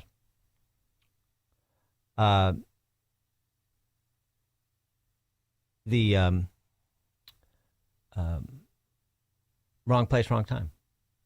System failure. Here we go again. The system is doing exactly what it was designed to do. It's working how those in charge want it to work. So how's that a failure? For more on this, let's be joined by Tom Weitzel, retired police chief for the village of Riverside, fellow of law enforcement with Awake Illinois. Tom Weitzel, thanks for joining us. Appreciate it. Hey, thanks for having me. Good morning, Dan. System failure, is it? Well, I believe it was, Dan, because, the system is designed to protect us. Now, it's been manipulated. That's what I'm saying. It's designed. There's supposed to be checks at the border. There's supposed to be the court systems, the police investigations, the bond. We don't have bond, right? We have first appearance court. But, the system is designed. That's the law. The no cash bail is the law. That's the law. That's the system. Right. Well, the sanctuary policies is really one of the biggest parts of this whole tragedy, because this individual was released into the country when he was caught at the border. He was arrested for retail theft, released after that here in Chicago, didn't show up for the first court date, was sent a notice like, hey, you didn't show up. We'll see you in 30 days. And he didn't show up in 30 days. They put a warrant out, but the warrant, Dan, was for $50. $50 was the bond amount, or the amount to be released from custody here in Chicago. So, well, he's. Of course, the predicate point is that he's in this country illegally. So, and he's arrested, and he's still protected by the system. That's the system working as the system is set up to work. Well, if they listened to some of my suggestions and other law enforcement leaders, this whole thing could have been avoided if, in fact, they would allow detainees to be picked up in jails, prisons, from police custody. When they had him in custody for the retail theft, they put the ICE detainer on him. He would have been placed back into ICE custody, and he would have been shipped out of the United States because he was here illegally. Well, I understand, but that's not our system. It's just not our system. So I mean, it's like we suggest that this is something that is being done to us when it's something that we have chosen to do as a city, county, region, state, and I just think that needs to be expressed properly. Because I mean, to otherwise, it's sort of, you know what it sounds to me? It sounds sort of like the we're a victim stuff. We're not a victim. We have chosen to do this to ourselves. We collectively elevate certain people to political office. They advance certain public policies. They make certain changes to the law. We advance those same people who made those changes to the law to public office again and again and again. And then we say, oh my gosh, this is something that surprises us. I can't feign surprise anymore. Yeah, you're right in the fact that we have elected officials that are putting these policies into place, meaning sanctuary city, sanctuary state. Absolutely. And that's very true and very factual, and that affects law enforcement and affects how they do their job. But in reality, we have a criminal justice system. I mean, it's just being obliterated here in Illinois. I mean, we still have courts. We still have law enforcement. No matter what the mayor and the governor wants, we have no ICE. Well, that's ridiculous. ICE has been in Chicago. ICE has been in Illinois. This theory that they get rid of them and don't allow them to operate here, we know that's not true, right? It's not happening. The government is still putting ICE agents here, and I just read that they're going to be coming to the airports. So, well, yeah. I mean, well, yeah, no, I know what the federal government is doing where they can, but what we're doing here is what? I mean, what I hear from everybody, oh my gosh, Eileen Burke. Now, finally, we have somebody who's serious in the Cook County State's Attorney's Office. Okay, and I'm sorry, and the difference is what exactly? What people who commit retail thefts of less than $1,000 actually potentially face charges, but then in reality, it's marginal at best, isn't it? I mean, the judges, we have this case. I mean, it was $132. I know, but we have so what all of this. It's like all of this happy talk that we tell ourselves because we've made a marginal improvement over Kim Foxx. We're celebrating ourselves. Because we're looking forward to making a marginal improvement over Brandon Johnson. There's going to be some 180 where the phoenix rises from the ashes. We have our own. I'm really, after Sheridan Gorman again, I'm sort of re-energized to just say I'm so tired of their beautiful lies, obviously, because you have an infantilized electorate that can't confront ugly truths and behave in a responsive manner like an adult would. But here on the sort of law and order or small c conservative side, we tell ourselves our own beautiful lies about the appearance of change without change. Certainly nothing substantive, certainly nothing paradigm shifting, certainly nothing that meets the moment.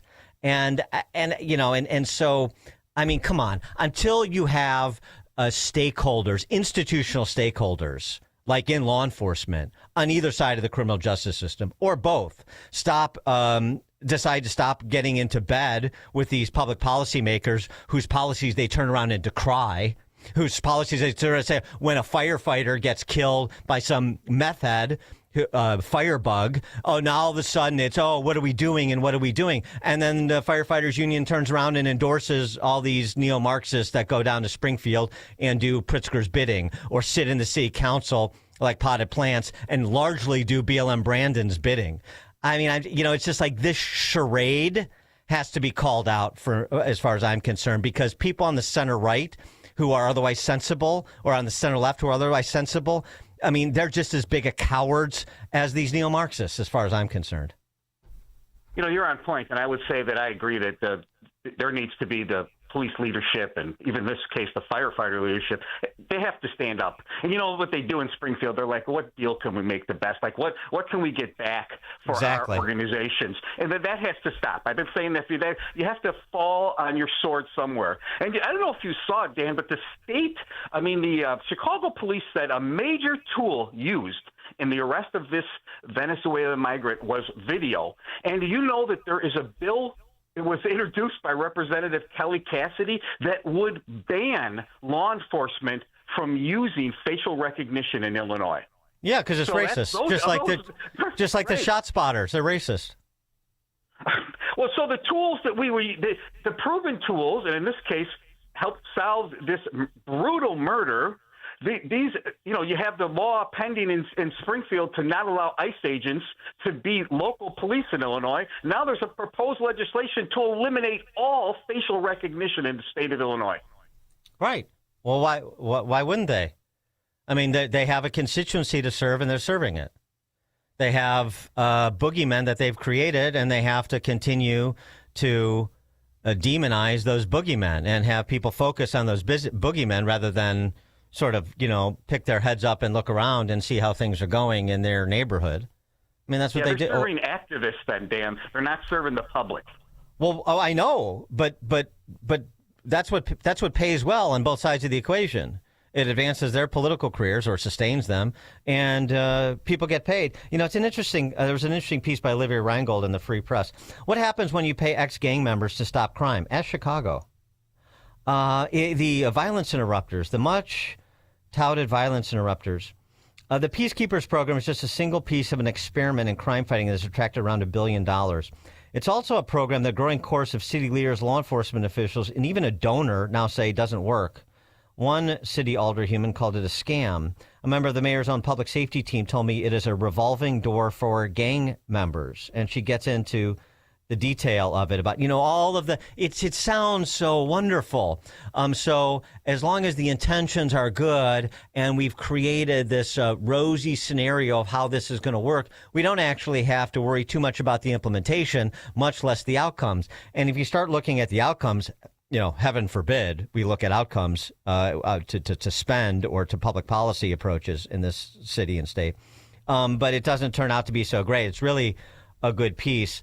And but I mean, part of that new CTA enhanced security program, which has been, instigated by the Trump administration and Sean Duffy at Transportation. But even still, it still includes that NGO, violence interrupters, peacekeepers, bull jive in lieu of actual uniformed police, trained uniformed police. We keep doing these same things over and over again. And frankly, there's only so much the federal government can do to push Chicago and Illinois in the right direction. If we're intent on running headlong off a cliff, then we will be allowed to run headlong off a cliff. Yeah, the violence interrupters is a scam. I've been on the record saying that for a long period of time. It's just a job creation program, and they're giving these positions that are paid to convicted gang members with violent, criminal histories. And then, of course, the proponents say, well, it's one way. They're the only ones that can deal with these individuals. They're the only ones that can quell these disturbances or these murders. Where's the data? There is no data. Actually, it doesn't exist. Yeah. I mean, the only one. Well, no, I mean, it starts from this, again, this sort of woozy dream world where an ex-gangbanger who is going to turn everybody's life around, even if he legitimately turned his life around, the incentives are all misaligned. This has to be done. There are examples of programs that do a good job. I mean, this is not to say it's not possible, but the way this is done in such a really a scattershot way. There's no quality standards. There's no oversight and implementation. There's no measuring of results. It's just, this sounds like a good idea. He's a good guy. He knows my friend Alderman whoever, and so let's throw him a couple $100,000 and see what happens. Right, and at the same time, they're throwing a couple $100,000. They're passing laws in Illinois where law enforcement gets, passed. A single piece of legislation, just like body cameras or training that went into these new pieces of legislation that have been passed in Springfield for police, has no funding. It has grants, Dan. So the departments have to compete for $2 million in grants with 190 police departments, yet the Interrupters program gets fully funded. Yeah, right. And so, the other thing, too, is these moments. There's the moments of opportunity. When one of those state-run media outlets runs the headline, "Wrong place, wrong time," to describe the Sheridan Gorman murder, and the family to their credit, pushes back. She was exactly in the right place. She's where she's supposed to be. She's an 18-year-old freshman that we sent to Loyola, and she's enjoying the beach with her friends. They want to go out and see the Northern Lights like young people want to do. She's not in the wrong place at the wrong time, except to the extent she's in Chicago with politicians that allow this guy who allegedly shot and killed her to meander around the streets freely because there's no interest in law enforcement. But this is an opportunity. You politicians aren't going to stand with these families who've been victimized, but law enforcement could, to say, this wrong place, wrong time. They should be ashamed of themselves and essentially say exactly what I'm saying, or some version of it, or so whatever you want to say, but to provide some organized pushback, not just to what should be done from a public policy perspective, but to tell the public, you understand what these people are doing to you? You think Katie Abraham or Sheridan Gorman are going to be the last kids mowed down in the city of Chicago or anywhere else in the state because of the lawlessness that you support by supporting these politicians? I mean, I just can't emphasize that enough. At some institution with members who have some credibility with the public needs to step forward if you want to see change. Unfortunately, I wish it were the case, but coming on my show or writing an op-ed or posting on Twitter is just not enough for the moment. No, and we need leaders. We need, law enforcement leaders, but there are a lot of them just can't do it. Sheriffs have a lot more freedom because, they can't be removed from their position. Elected. Right? They're elected. But if you're a local police chief or superintendent, whatever your title is, you can bet that your mayor or city council or village president are telling most of them, stay out of it.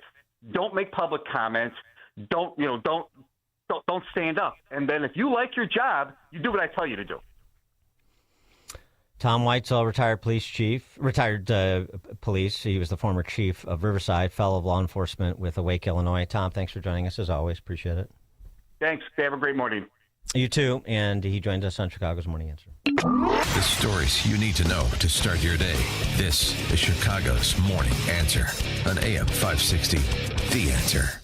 Mike Lindell and the MyPillow employees want to thank you for your great support this past year. They want to make 2026 the best year ever. So to thank you, they are giving you free shipping on your entire order and wholesale pricing. So they are bringing back the mega sale. For example, the classic MyPillows, regularly $49.98, now only $14.98. Turn any mattress into the best mattress ever with the Made in the USA MyPillow My Mattress Topper and save up to $100. Get a set of MyPillow Giza Dream Sheets for as low as $29.98 or the 6-pack towel set for only $34.98. To get the best specials ever, go to MyPillow.com and use promo code LIBERTY or call 800-489-0201 and use promo code LIBERTY. These offers won't last long, so call 800-489-0201 or go to MyPillow.com and use promo code LIBERTY. Order now and your entire order ships absolutely free.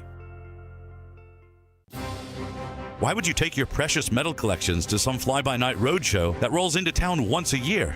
The only thing you need to do is follow the road to Fox Valley Coins and show your gold or silver to the team. Gold is at an all-time historical high, so don't keep sitting on your coin hoards or old jewelry that you've been saving to sell when the time is right. The time is right now. Prices have never been better on most collector and gold coins. Fox Valley Coins in Naperville is trying to keep up with demand. So they're paying the most ever on not only most gold coins in bars, but also those old coin collections. You might have scarce dates or higher grade coins, so take advantage of the record high market price and the demand now. Whether you're buying or selling, or just want to find out values, trust the team at Fox Valley Coins. Fox Valley Coins is on Route 59, just one light north of I-88 at the Naperville-Warrenville border. Family-owned integrity since 1981. The following advertisement includes a celebrity impersonation. The summer heat in Chicagoland is no joke. And if your old air conditioner is making funny noises, you may already know it's time for a new unit. Look, your air conditioner, it's a disaster. People are telling me it's the worst ever. Don't sweat it, literally. When it comes to cooling your home, Air Right Heating and Cooling does it the best. And they love our country. Beautiful people. Rebates are still available, financing is flexible, and at Air Ride, installations are smooth and professional with no surprises. It's beautiful. Some people say it's the coolest air anyone's ever felt. I don't know. That's just what they're saying. It's doing an incredible job. Really tremendous. Plus, tell them AM 560 sent you, and Air Ride will give you $56 off any service. Visit Air Ride Heating and Cooling today at AIR-RITE.com.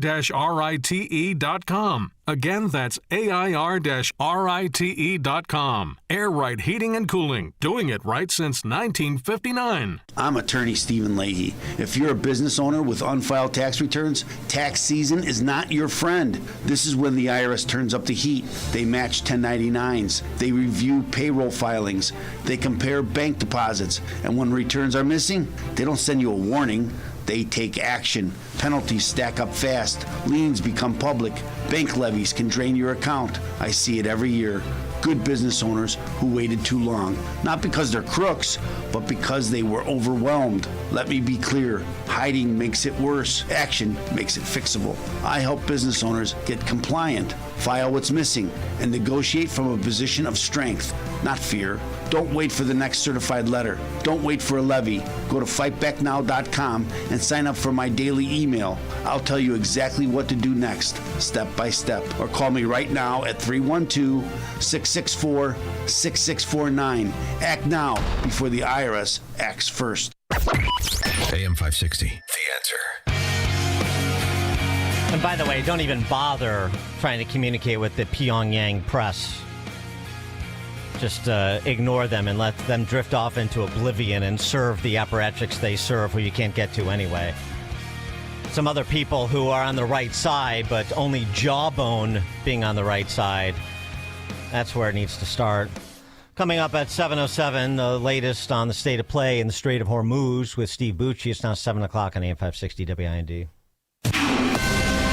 This is a Fox News alert. President Trump suggests an end could be coming to the conflict with Iran. I'm Dave Anthony. That replaces our top story of a deadly plane crash that's closed a major New York City airport. More on that in a moment. As for Iran, the president a short time ago informed us there are productive talks toward a complete and total resolution of our hostilities in the Middle East. President Trump taking to Truth Social not only to say there are very good and productive conversations taking place between the United States and Iran, but he goes on to say he's ordered the Department of War to postpone for at least 5 days strikes against Iran's energy and power infrastructure. Fox's Trey Yingst in Tel Aviv. That initial Trump deadline was tonight, and Iran had threatened to retaliate, targeting electricity and drinking water in the Middle East. Now, there's big reaction to the Trump statement in financial markets. Oil prices plunging more than 6%, and on Wall Street, Dow futures up more than 700 points. And now to that crash just before midnight at LaGuardia Airport in New York. 2 pilots dead after this violent collision between an Air Canada Express plane and a Port Authority fire truck. Fox's CB Cotton is at LaGuardia. The aircraft ripped apart, its nose completely sheared off on the tarmac just feet away. The fire truck overturned, crushed, and heavily damaged. That truck had clearance to cross the runway. Then just as the plane landed, it was told to stop over and over, but it was too late. LaGuardia is closed till this afternoon. More than 500 flights canceled to and from there, while other airports remain plagued by hours-long security lines as more TSA agents work without pay in that standoff in Congress over funding, and they're not showing up, some of them. So starting today, immigration agents will be sent to airports to help. House Democratic leader Hakeem Jeffries tells CNN State of the Union that's the last thing we need. Potentially to brutalize or in some instances kill them. We've already seen how ICE conducts itself. Democrats have blocked Homeland Security funding, demanding immigration enforcement reforms. America's listening to Fox News. WIND, Chicago. Good morning. It is 30 degrees here in Chicago on AM 560 The Answer. I'm Stace Keene in the QC Kinetics newsroom. A 4-year-old child has died following a house fire in Mundelein early this morning. According to reports, the child was found in the home's basement area. Cause of that fire is under investigation. Chicago police are investigating an attempted kidnapping on the north side. Authorities say a person was approached on Saturday morning by a man in the 2600 block of North Clark Street. The man attempted to lure the victim. Witnesses intervened and the suspect fled. Chicago's Democratic mayor is under fire with the city facing a huge budget gap. Fox's Chris DeMaio has more. The head of a pro-taxpayer group blasting Mayor Brandon Johnson after Johnson said last year that his city was at a crossroads and had to do more with less. Austin Berg pointing to a recent analysis extending a pay-later approach. He argues the mayor's $830 million bond deal in 2025, which delays principal payments for 20 years, is a huge boondoggle. Chicago spends 40% of its money on debt service. Chris DeMaio, Fox News. Dozens of people are hurt after a bus from Chicago crashed in Green Bay, Wisconsin. Police say a tour-style bus carrying 54 people went over an embankment yesterday. 33 people suffered injuries. That bus was traveling from Chicago to a casino in Michigan. The cause of that crash is under investigation. The state of Illinois will be honoring a Chicago firefighter who died last week from injuries suffered while battling a blaze. Flags will be flown at half staff from sunrise on Wednesday until sundown on Friday to pay tribute to Michael Altman. Altman died from injuries suffered while battling a blaze March 16th on the city's far north side. A man accused of setting that fire is now facing murder and arson charges. This report is a service of Fox Valley Coins, currently buying all gold and silver bars and coins, silver dollars, rare date-proof and mint sets. Visit foxvalleycoins.com. A check of the roads is coming up in 2 minutes on AM 560, The Answer. Hugh Hewitt is pleased with the progress. Can you imagine? And I'm sure the Iranian Navy was proud of the Iranian Navy. It's all sunk. All of it. Can you imagine what they think about this regime getting into this stupid war because the stupid mullahs wouldn't give up their uranium? They had all these wonderful ships they practiced all these years. They made all that propaganda of it. They're all sunk. The Hugh Hewitt Show. Afternoons at 2, right before Alex Marlowe at 3 on AM 560. The Answer. Hi, I'm Ken Mariotti, owner of Woodland Windows and Doors, a third-generation family-owned business since 1969. We know you're bombarded by choices when shopping for new windows or doors, so we're inviting you to experience the Woodland difference. For decades, we have been transforming living spaces with Marvin Windows, a fifth-generation family business. Marvin replacement windows have been known to increase the warmth of your cold rooms by 10 degrees. Think about that, 10 degrees warmer. When you welcome Woodland into your home, you will get a product expert to transform your living spaces, full-time, dedicated professional installers that you can trust in your home, along with the best products like Marvin. These are the reasons we're proud of our 5-star reviews and family legacy. No gimmicks, no pressure, and upfront pricing are why Woodland Windows and Doors is your trusted window and door expert in Chicagoland. Visit woodlandwindows.com to book your free in-home expert consultation. That's woodlandwindows.com, or stop by our showroom at the corner of Lake and Geary in Roselle. I didn't switch to Pure Talk just because I wanted to save 50% off the same 5G service I'd been paying twice as much for. I switched because I like the idea of being in business with a wireless company that supports our veterans in a meaningful way. Pure Talk also creates American jobs every day by keeping their entire operation in this country. I appreciate that. If you feel the same, dial pound 250, say Mike Rowe, and switch to an American wireless company that actually stands for something. Pure Talk.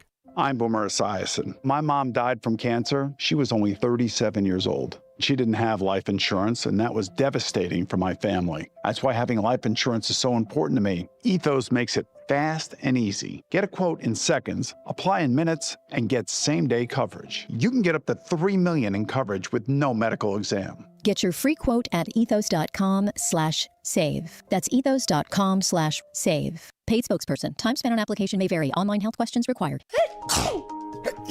Hi, my name is Dr. Michael Huber. During cold and flu season, a nearby cough or sneeze can trigger a familiar dread, that helpless feeling of being defenseless against an invisible viral threat. But what if you could change the narrative? What if you could fortify your body's natural defenses? This is why I developed Virago, the immune enhancement cocktail designed to give your body the upper hand. Virago is more than a supplement. It's a revolutionary liquid formula packed with 23 powerful natural nutraceuticals for rapid absorption. This unique blend is scientifically crafted to help build resilience and keep you protected. Don't just hope for good health. Make it happen with Virago. Virago and Maha, making America healthy again. Virago. Order your bottle today online at myvirago.com and use coupon code IMMUNE to save 30%. myvirago.com. Coupon code IMMUNE. taking a look at the roads from the Team Hochberg Traffic Center, I'm Sue Aller. Still in great shape both ways on the Edens. It's 15 minutes from Lake Cook to Montrose. The Kennedy, 25 in, 34 out.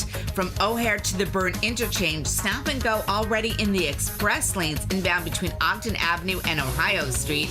It's also very slow on the Tri-State northbound between the Reagan Memorial and the Ike. The Ike is 20 in, 18 out from Wolf to the old post office. You've got 33 minutes inbound on the Stevenson from Veterans Memorial to Lakeshore. Outbound is 24 minutes, 18 in, 11 out on the Dan Ryan from 95th to the Byrne interchange, and stop and go delays northbound Lakeshore Drive as you head towards Hollywood Avenue. This report is the service of the AM 560 mobile app. Listen to AM 560 on your smartphone or mobile device when you download the AM 560 mobile app at 560theanswer.com/mobile. Chicago's Morning Answer continues next, but now the latest forecast from the Air Right Heating and Cooling Weather Center. Today will be mostly sunny and chilly with a high of 44. Tonight, expect partly cloudy skies with a low of 29. Tomorrow will be mostly cloudy with a high of 52. By Wednesday, it'll be mostly cloudy and warmer with a chance of a shower in spots in the afternoon. The high temperature for Wednesday will reach 67. I'm meteorologist Jason Caterina on AM 560, The Answer. Get the latest weather, traffic, and news updates online at 560theanswer.com. This hourly segment is sponsored by Protecting Your Assets with Steve Shyman. Listen Saturday mornings at 8. Learn more at willsave.com. Now, from the Signature Bank Studios. This is Chicago's Morning Answer with Dan Proft on AM 560. The Answer.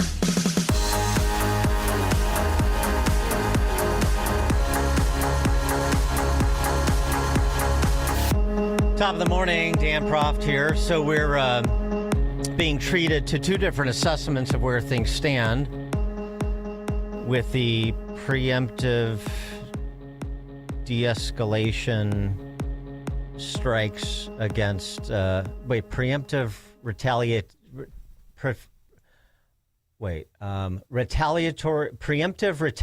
de-escalation strikes. Gosh, I haven't been saying it enough. The weekend off, I have to remember what this is because I know it's not war. That's fun. We're being treated with two different assessments of where things stand, where the Trump administration stands. Now, of course, there's a lot that transpired over the weekend, including President Trump's threat to bomb power plants in Iran, turn the lights off effectively, if the Iranians continued to meddle in the Strait of Hormuz. Just this morning, it came over the transom that Trump has postponed those strikes after, quote unquote, productive talks with the Iranians. So that's on hold at the moment. Here's a couple of competing assessments, and then we'll have our friend Stephen Bucci adjudicate the matter. Scott Bessent on Meet the Press said the regime right now, the Iranian regime, that their status in Tehran is the equivalent of Hitler's bunker. The command and control system of the Iranian regime is in chaos. This is Hitler's bunker. Hitler is dead. Himmler is dead. Goring is dead. Most of what you're seeing are lone wolf activities. The mid-range ICBM that was shot off, these two missiles yesterday, that's out of desperation, Kristen. IRBM, technically, but okay. VDH is feeling better, thankfully. He was on with Hannity, and he offered this assessment. He believes that, I don't know if he'd go as far as to make the Hitler's bunker comparison, but he definitely agrees with Bessent directionally in terms of this regime is teetering on the brink of collapse. There's enough evidence to see how things are really going. Europeans would never agree to go anywhere near Iran unless they thought the tide was turning and they think that we're going to win. Otherwise, they would keep still. And the reason that the petro nations of the Gulf survive is they have their finger in the wind and they're very attuned to the climate. And when you have Al Jazeera praising the United States bombing campaign and saying that it's been underestimated and it's brilliant and effective, you get the feeling that they think not only should the United States finish the job, but it can and will finish the job. And then when you start to see tactical aircraft like warthogs and Apaches, that means that they're offering almost ground and sea support to hit targets. There's nothing, there's no defense at all when you have that type of aircraft flying at will in Iranian airspace. So you put it all together, and I think it's pretty clear that this rope-a-dope strategy that they have, that we're going to tire before they are, is dependent on just public opinion, the midterms in the United States. And if Trump sees it through, and I think he will, I think they're going to fall pretty soon, in 2, 3, 4 weeks. And I think they know it, and I think the Europeans know it, and I think the Middle East knows it, and their only hope, the Iranians' only hope, is that somebody will call Donald Trump off before the job is finished. And to VDH's point, the United Arab Emirates joined more than 20 countries, Gulf states, condemning Iran and offering to contribute to appropriate efforts to open the Strait of Hormuz. So that coalition of the willing is coming together. It's not just Gulf states, but it's also Western and Central European countries. Leadership building consensus from Washington. Now, on the flip side, just to give a different perspective, Professor John Mearsheimer from the University of Chicago, who's pretty disinclined to interventions. And I'm not saying he doesn't have some insights. He, in many ways, called the Russian invasion of Ukraine correctly to this point. Mearsheimer argues that because the Trump administration didn't achieve the quick military victory that they anticipated, that there's no easy out. And declaring victory doesn't make it so. I mean, I think what's going on here, Piers, is that the United States and Israel thought that we could win a quick and decisive victory, either by decapitating the regime or some form of shock and awe campaign for the first few days of the war. And the Iranians would then throw up their hands and they would submit to our demands. And in fact, President Trump has said that he was told that there was a good chance that the Iranians would close down the Strait of Hormuz. But he ignored that warning because he thought we would win a victory before that became a viable option for the Iranians. But what's happened here is that we did not achieve a quick and decisive victory, and we're now in a long war, a war of attrition. And that's a war that the Iranians prepared for, and that's a war that the Iranians are in an excellent position to prevail in. If you think about the various steps up the escalation ladder that we can take, what you see is that the Iranians can match us at every point, and they can cause not only enormous damage for the countries in the region and for the United States military forces that are located there, but maybe even more importantly for the international economy. They have the ability, as you go up the escalation ladder, to tank the international economy. This would be catastrophic. So we are now in a situation, having failed to achieve a quick and decisive victory, where we could lose in a really serious way. What most people say is that what President Trump should do is declare victory and get out. I mean, he can do that, but it will be seen as a humiliating defeat for the United States. And furthermore, you run into the problem that the Iranians themselves might not agree to end the war.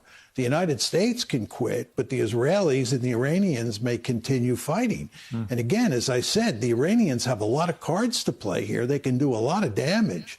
So even if we walk away, it's not clear that that solves the problem. And then again, where I started, the United States will look like it suffered a humiliating defeat. So I think that President Trump has got himself into a situation where there is really no good exit strategy.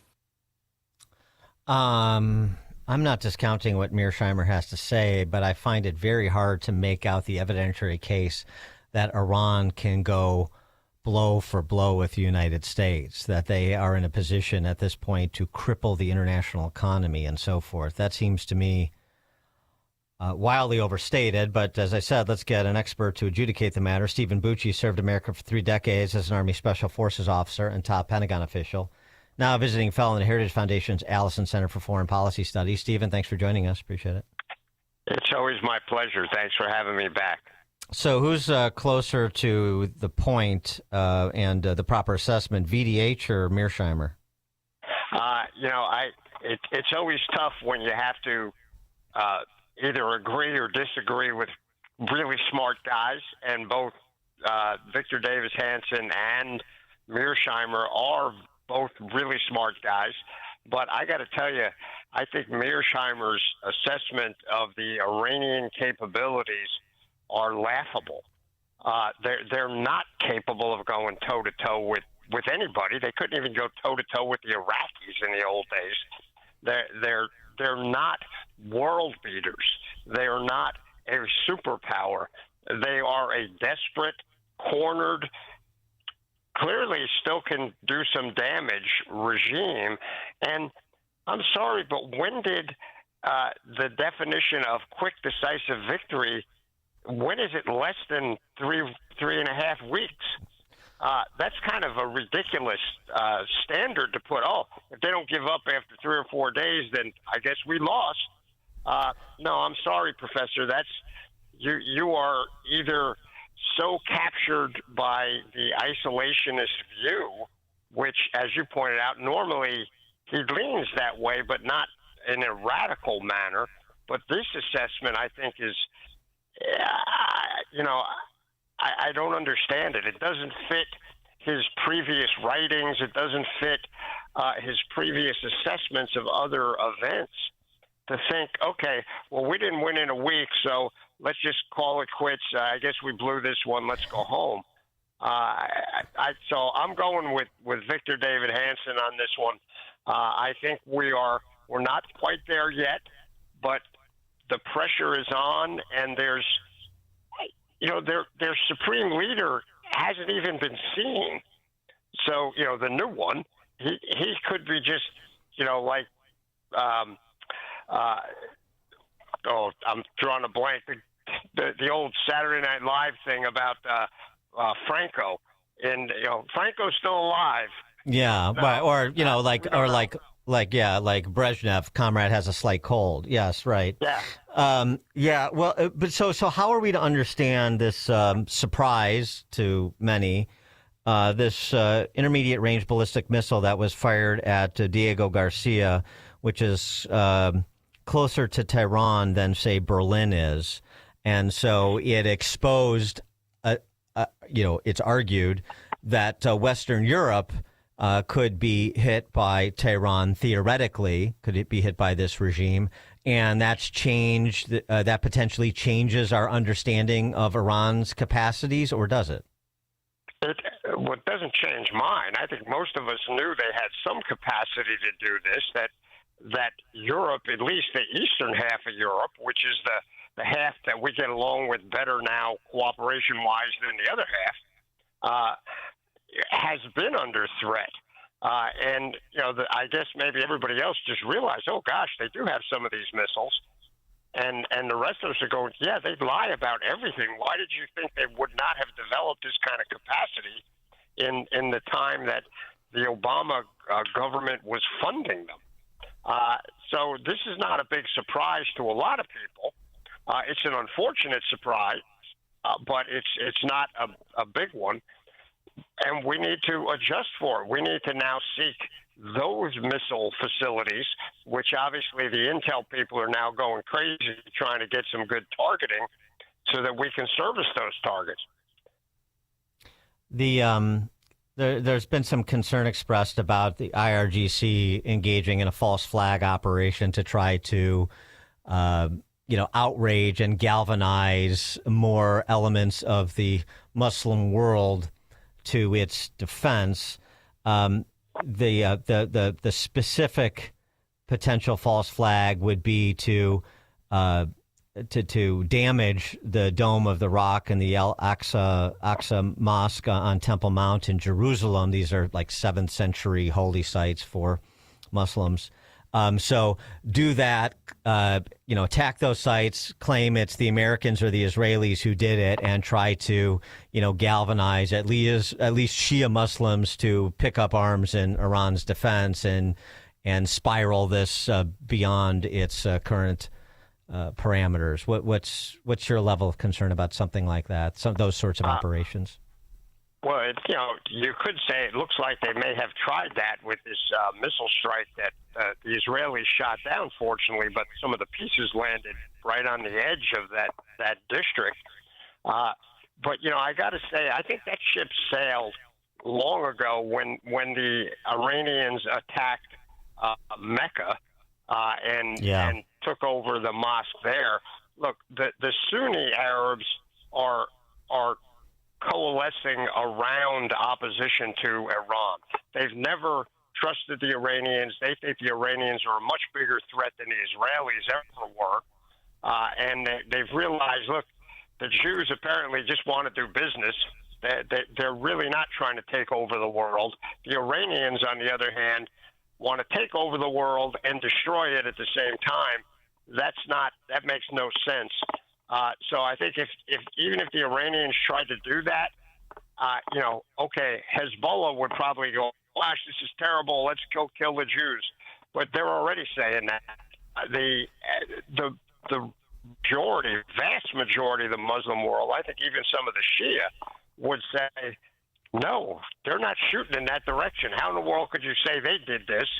And, it would quickly be discovered who really did it, and would be the last nail in the coffin, Iran. And I think what would be unfortunate with that is that might trigger attacks from the Sunni countries that are not anywhere near as precise or well targeted as what Israel and the United States are using, which means there would be a lot more infrastructure damage and a lot more civilian casualties within Iran in response to that kind of thing. So I hope they don't do that, because I think it would be bad for their own country and bad for the region. What about threats in the homeland here? You've had a couple of different retired brass, including James Marks, retired U.S. Army Brigadier General, talk about the potential for cyber attacks on U.S. companies from the Iranians as well as the Russians. Kash Patel issued another alert about cyber attacks from the Russians. But I suppose that's sort of a constant threat. And also drone incursions in the United States, particularly after the incident at that Air Force base. The drones concern me less, because they got to get all the drones over here. They could get one, they could get two, but now we're on the watch for that kind of technology, and I think our protective layers are pretty good at things, particularly if we're looking. The cyber stuff, a little more interesting. Spider Marks, he was he's an old friend, by the way, but he was a straight-up intel guy. In 10 years or so, he's kind of repurposed himself into a cyber expert, and that is a danger, but I don't think we're near existential. It's, they might hit some companies. They're not going to bring down the power grid. They're not going to cause a nuclear plant to explode. They do not have those kind of capabilities.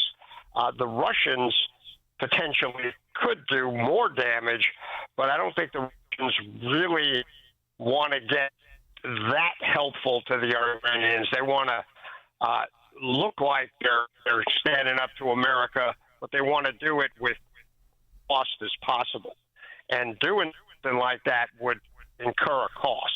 And I don't think Putin wants to do that. I don't think he can deal with that. Just one thing. This is another sort of topic area that you're hearing discord. Some people say there's a problem here. Other people suggest it's vastly overstated. I'm talking about sort of the quote-unquote U.S. ammo shortage.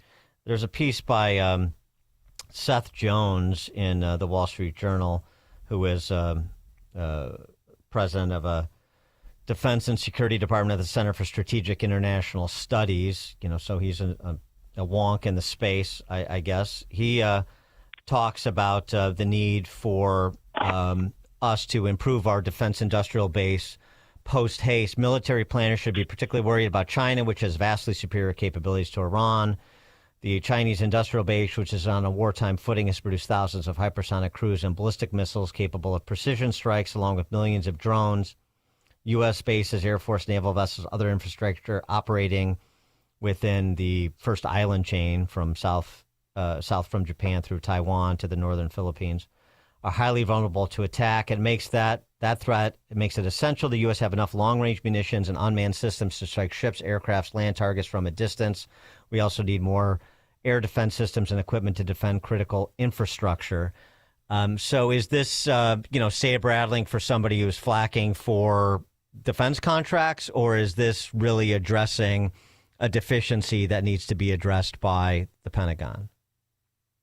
I don't think Seth is just flocking for defense industry.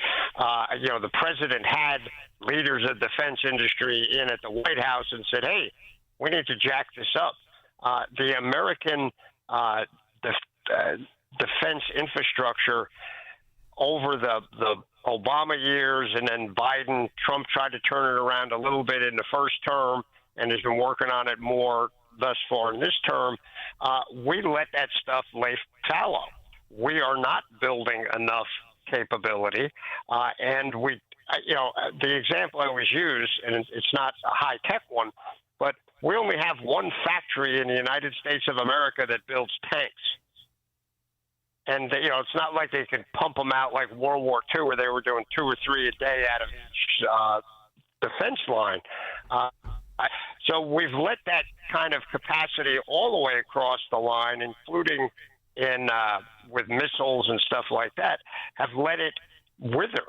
And we need to reconstitute it and get it building things because, as we see, even with nothing but precision weapons, man, you go through that stuff quick.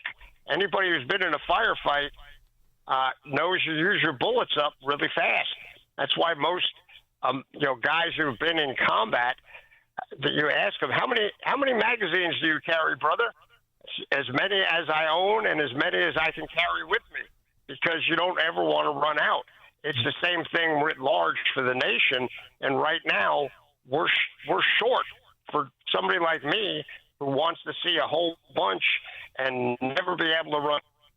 We're not quite at that level of comfort. So we do need to get the defense industrial base moving again. It's not like they're going to run out next week, but it's something you can't fix in a week. So you got to start planning for what's going to happen down the road. This also developed over the weekend. Cuban government announcing that they're preparing for a possible U.S. attack following threats from Trump.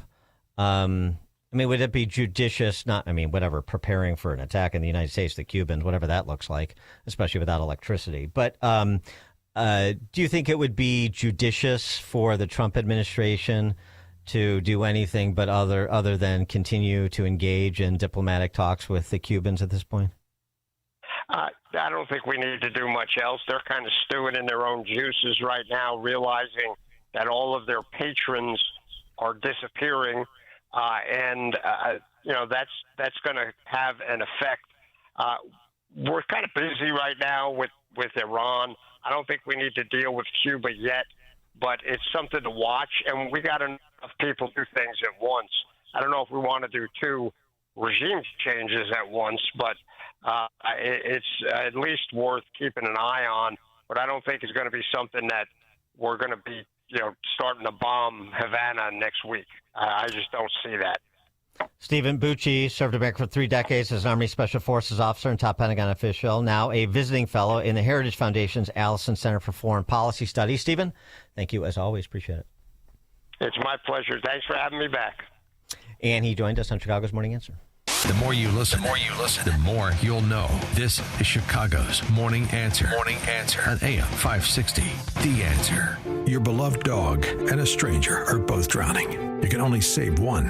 Who do you save? Every time Dennis Prager asks that question, his audience splits three ways. 1/3 chooses the dog, 1/3 chooses the stranger, and 1/3 aren't sure. Why? Because we live in an age where increasingly feelings define right and wrong. But if morality is based on emotion, then murder, rape, and theft are just opinions. And if people feel justified, why is rioting or destruction wrong at all? In his new book, If There Is No God, Dennis Prager explains why civilizations cannot survive without objective morality and why Judeo-Christian values shape the moral foundations of the free world. If you claim that certain things are good, certain things are evil, independent of how you feel about it, you are in effect affirming God. If There Is No God by Dennis Prager. Available now at PragerStore.com. That's PragerStore.com. AM 560, The Answer.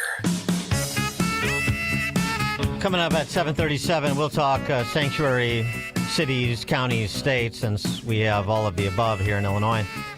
Andrew Arthur joins us from the Center for Immigration Studies, 737. Now we check the headlines. Good morning. It is 30 degrees here in Chicago on AM 560 The Answer. I'm Stace Keene in the QC Kinetics newsroom. 3 people are wounded following a shooting in the South Shore neighborhood. Police say 3 men were shot yesterday while in the driveway of an apartment complex in the 6900 block of South Shore Drive. All 3 were hospitalized, including 1 in critical condition. 1 rifle and 2 handguns were recovered from the scene. City officials say Chicago is owed big money from the Federal Transportation Department. Fox's John Saucier explains. A new lawsuit claims the White House has withheld some $3.1 billion in funding for rail projects in the Windy City. The Chicago Transit Authority says they need that money to pay its contractors and vendors. John Saucier, Fox News. And Illinois Secretary of State Alexi Gianellis is warning folks that text messages about unpaid fines are not coming from his office. Gianellis says the scam is designed to cause panic and stresses that his office will never contact you in that manner. This report is a service of Goldilocks, offering Chicagoland state-of-the-art smart security systems to protect your home or business. AM 560 listeners receive 3 months of monitoring free with new installs. Get peace of mind by calling Goldilocks at 708-889-5600. Again, that's 708-889-5600. A check of the roads is coming up in 2 minutes on AM 560 The Answer. Alex Marlow sees good things happening with Cuba. Cuba is showing huge signs of weakness. The fact that they've already sat down at the table with Trump's people. And so they'll probably have to soften wildly, or else you could see a regime change there. This has been a big thing, and it feels like we've got some real potential to do a lot of good without perhaps firing a single shot. The Alex Marlow Show. Afternoons at 3, right before Sean Thompson at 4 on AM 560. The Answer. When you can no longer handle your own home, Hearthstone Assisted Living at the Lutheran Home in Arlington Heights is here to help make life easier. Experience upscale living with comprehensive health services. We offer fine dining, engaging activities, available chaplains, weekly worship services, and quality amenities including a bistro, expansive library, and general store. For a limited time, mention WYLL for an additional discount. Call 847-595-5024 or visit LutheranLifeCommunities.org. What's the password? Is this Vito's Vault, where I can get a 5-star dinner and signature cocktails, see an amazing vaudeville-style musical comedy show with the gangsters and the flappers, all for one low price? Yeah? What's the password? I don't know, but I'm here to make a deposit. Well, why didn't you say so? Come on in. Vito's Vault, Chicago's new Roaring Twenties dinner theater speakeasy. For tickets, go to vitosvault.com. Hi, I'm Ken Mariotti, owner of Woodland Windows and Doors, a third-generation family-owned business since 1969. We know you're bombarded by choices when shopping for new windows or doors, so we're inviting you to experience the Woodland difference. For decades, we have been transforming living spaces with Marvin Windows, a fifth-generation family business. Marvin replacement windows have been known to increase the warmth of your cold rooms by 10 degrees. Think about that, 10 degrees warmer. When you welcome Woodland into your home, you will get a product expert to transform your living spaces, full-time, dedicated professional installers that you can trust in your home, along with the best products like Marvin. These are the reasons we're proud of our 5-star reviews and family legacy. No gimmicks, no pressure, and upfront pricing are why Woodland Windows and Doors is your trusted window and door expert in Chicagoland. Visit woodlandwindows.com to book your free in-home expert consultation.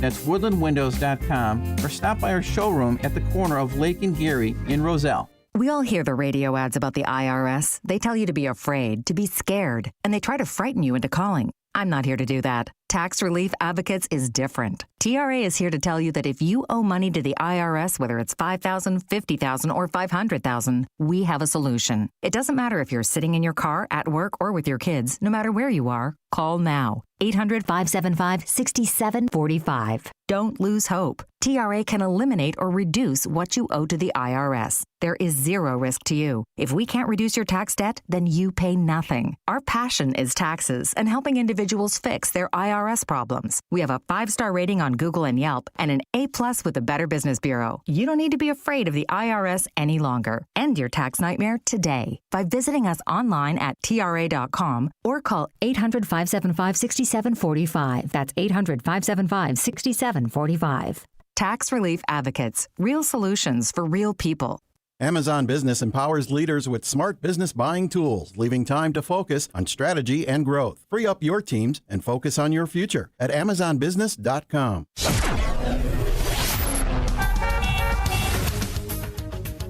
Taking a look at the roads from the Team Hackberg Traffic Center, I'm Sue Aller. 15 both ways on the Edens from Lake Cook to Montrose, 25 in, 35 out on the Kennedy from O'Hare to the Byrne Interchange. The express lanes stop and go between Ogden Avenue and Ohio Street and jammed on the Tri-State northbound between the Cermak Toll Plaza and the Ike. Now on the Eisenhower, it's very slow inbound between Irving Park Road and Veterans Memorial. That's because of an accident on Veterans Memorial southbound at Amy Trail Road. Once you're on the Ike, looks like 23 in, 18 out from Wolf to the old post office. The Stevenson is 28 inbound from Veterans Memorial to Lakeshore. Outbound is 23. 14 minutes inbound on the Dan Ryan from 95th to Byrne Interchange. Outbound looks good at 11. This report is sponsored by MapQuest. Before smartphones, there was MapQuest. Before GPS, there was MapQuest. Before Google Maps, there was MapQuest. And guess what? MapQuest is back. Now on your phone, no printer required. Download the MapQuest app from the App Store or visit mapquest.com. Chicago's Morning Answer continues next, but now the latest forecast from the Air Right Heating and Cooling Weather Center. Today will be mostly sunny and chilly with a high of 44. Tonight, expect partly cloudy skies with a low of 29. Tomorrow will be mostly cloudy, reaching a high of 52. By Wednesday, it will be mostly cloudy and warmer with a chance of a shower in spots in the afternoon and a high of 67. I'm meteorologist Jason Caterina on AM 560, The Answer. Get the latest weather, traffic, and news updates online at 560theanswer.com. Now, from the Signature Bank Studios. If you're looking for the latest news, insight into what it means, and the sharpest opinion, there's only one station in Chicago where you can turn, and it's this one. We're AM 560, The Answer. Top of the morning, Dan Proft here. Our next guest has really good insight into the mentality that perpetuates sanctuary policies, sanctuary city, county, state policies like Chicago, Cook County, Illinois have. And frankly, I think it has wider application. It also helps to explain the mentality that supports no cash bail, supports non-prosecution, decarceration, and defunding of police. Because, I mean, the Venn diagram of those two groups is, I would argue, probably very close to, if not a perfect circle. I'll let him make his argument, but let me give you an example of the mentality. This was a man on the street interview by some independent journalist, doing a bit of a Penn and Teller routine with a fake petition. Please sign this petition to make sure Abigail Spanberger, the moderate, scare quotes, governor of Virginia, make her accountable for the promise she made, which is to be a sanctuary for people in this country illegally. So there's an individual who has been taken into custody and could be deported if we don't intervene and make sure Abigail Spanberger lives down to her word. And this is how that proceeded with some senior awful. This is Angel David Rubio Marine. So they're trying to send him back to Mexico, but we want to keep him here in Virginia and hold Abigail Spanberger accountable to what she promised, not to cooperate with ICE. We have to disclose, though, that he was charged of soliciting child pornography and of public masturbation. So he's being held right now, but we think he deserves a second chance. We don't want him to get deported. What do you think? We don't want ICE to take him and send him back to Mexico. Is there an issue? Did he do it? Yeah, he did. I mean, he was charged with it. Jail? Yep, he's in jail right now with an ICE detainer. You couldn't just throw me an easy one. Well, what's the issue there? What are you having a difficult time with? I have a difficult time with men like that. And I'm not in the habit of going out of my way to do anything to support them. But on the other hand, I mean, Spanberg, she talks a good story. I voted for her. I agree we need to hold her accountable. Well, do you think that ICE should deport someone like this? I don't think ICE should exist. Oh, no. Hilarious. I mean, is it better to keep him here in Virginia? He came into this country illegally, and now he's committing crimes and preying on children. Right. Should we send him back? God, I don't know. Or, I mean, should we keep him here and have the Virginia taxpayer pay for his rehabilitation and his imprisonment? No. No? I don't want to pay for his imprisonment. Send him back then? Yeah. Send him back. Such a tough call to argue for or against deporting a child porn monger and pervert. Such a tough call. Painstaking, the process to get her to agree that he should be sent back.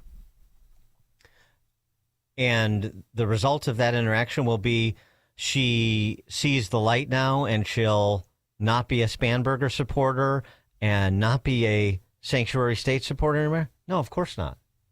She thinks that ICE should be abolished. And that incongruence will persist after this interview. You can bank on it. And so the sanctuary policies in Virginia will. And the lack of cooperation with ICE. And the number of victims will increase. Just like we've seen in Chicago.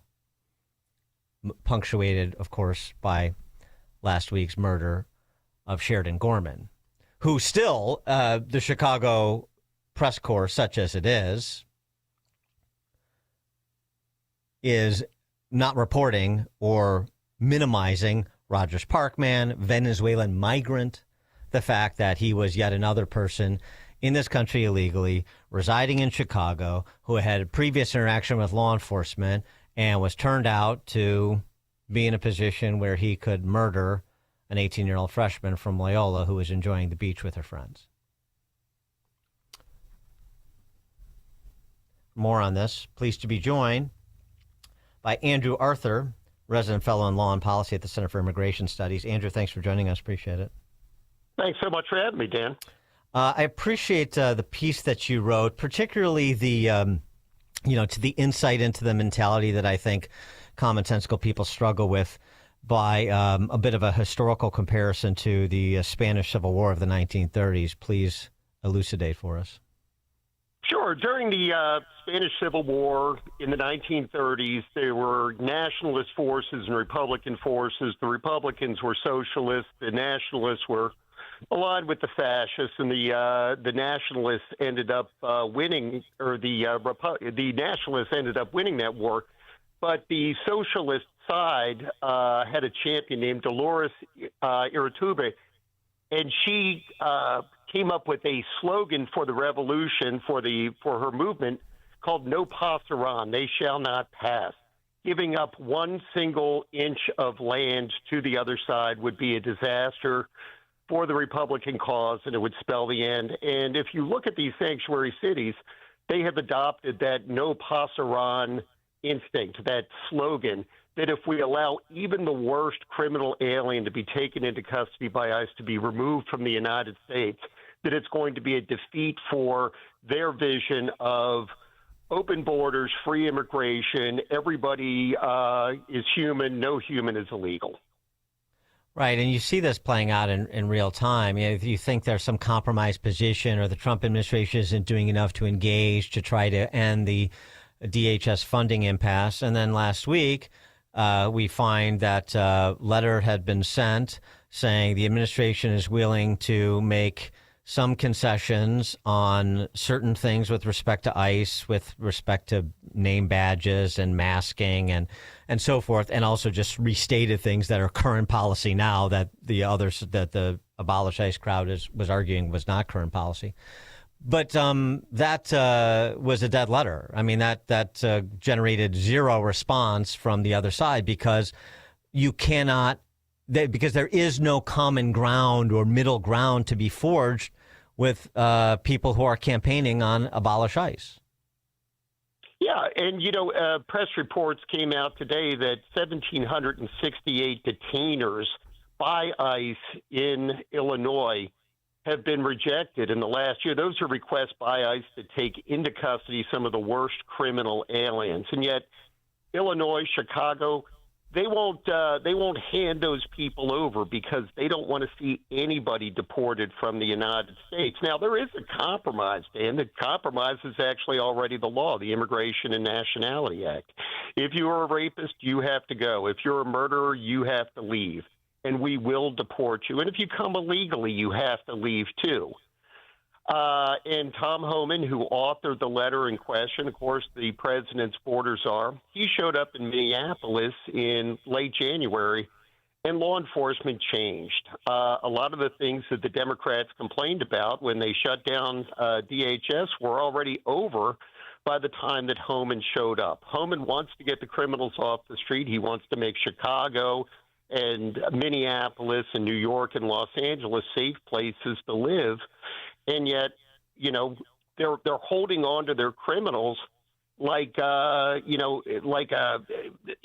baby being held to the chest. So none of it makes sense. None of it is good for public safety. And unfortunately, people like Sheridan Gorman, the young Loyola student, have paid the price. Yeah, well, I mean, of course, our governor, JB, famously said that, you come for my people, you come through me. And my people, he's talking about people in this country illegally residing in Illinois, and he didn't make distinctions. He didn't draw lines. When Brandon Johnson demonizes ICE as, modern-day slave patrols, like so many other neo-Marxist politicians, I mean, he doesn't distinguish. He doesn't say, there's some instances. There's no layering here. There's no line drawing. Yes, there are instances where they cross the line. In other cases, when they remove people who are clearly repeat predators and present a public safety threat. We're pleased with that, so we have to figure out how to do things sensibly with a little bit more consideration from my position. There's none of that sort of nuanced discussion. It's all they're jackbooted thugs. They are, as I said, slave patrol. They're a death squad disappearing people.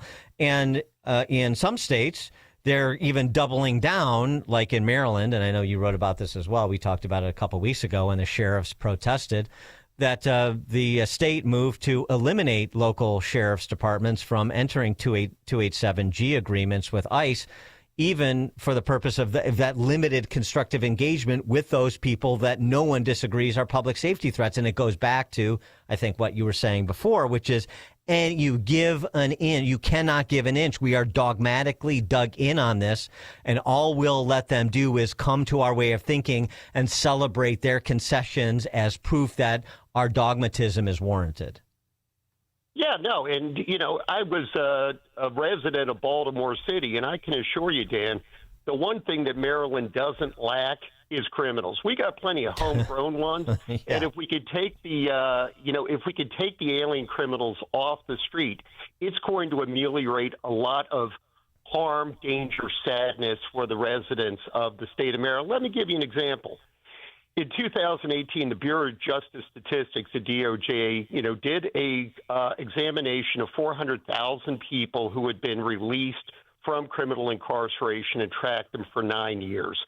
44% of them were rearrested in the first year, 68% were rearrested by the third year, and 5 out of 6 were rearrested within 9 years. Collectively, those 400,000 people who had been released from criminal custody had 2 million more arrests after they were released. And I think the point is, Dan, that, most people aren't criminals. Even most illegal aliens aren't criminals. Right. But alien criminals are criminals, and it's better for public safety to release them or to remove them from the United States. But let me just go back to something that the Biden administration said when they explained why they didn't want to take criminal aliens into custody. And they said advancing equity, civil rights, racial justice, and equal opportunity is the responsibility of the whole of government. So in their minds, deporting any criminal alien, was taking us back to the 1950s, to Alabama and George Wallace. And, unfortunately, that's the attitude that is proliferating with Brandon Johnson, J.B. Pritzker, Jacob Fry in Minneapolis, Tim Walz in Minnesota. And it's completely backward. I'm sorry, go ahead. Oh, no, you think the federal government, the Trump administration, is doing enough with what they can do, like, for example, the purse strings, to try to hamstring sanctuary jurisdictions from being sanctuary jurisdictions, to try and realign their incentives, at least mete out some punishment that we're not going to help underwrite lawlessness? No, absolutely not. In fact, Congress needs to do more. They need to put restrictions on the billions, tens of billions of dollars that they give to states and localities every year to support local policing. And they need to, make it clear that if you won't cooperate with ICE, you don't get government money. When I was a kid, they raised the drinking age at the federal level to 21 by denying federal road funds. Congress can do the same thing today. They can force compliance by states and localities like Chicago and Illinois by limiting the federal funds that they get. And if they won't play ball with ICE, they don't get the money. Because really, at the end of the day, Dan, all that ICE wants to do is make the streets safer, not make aliens live in fear. Hey, the other dynamic, too, people are always asking about is, I'm sure you get this question about these sanctuary PALs and whether or not they have, complete immunity. And, the argument is that there needs to be an overt act where they break federal law, like that judge in Milwaukee who helped the illegal immigrant escape from ICE and, escape the courthouse from ICE. She got successfully prosecuted. But just not cooperating isn't enough.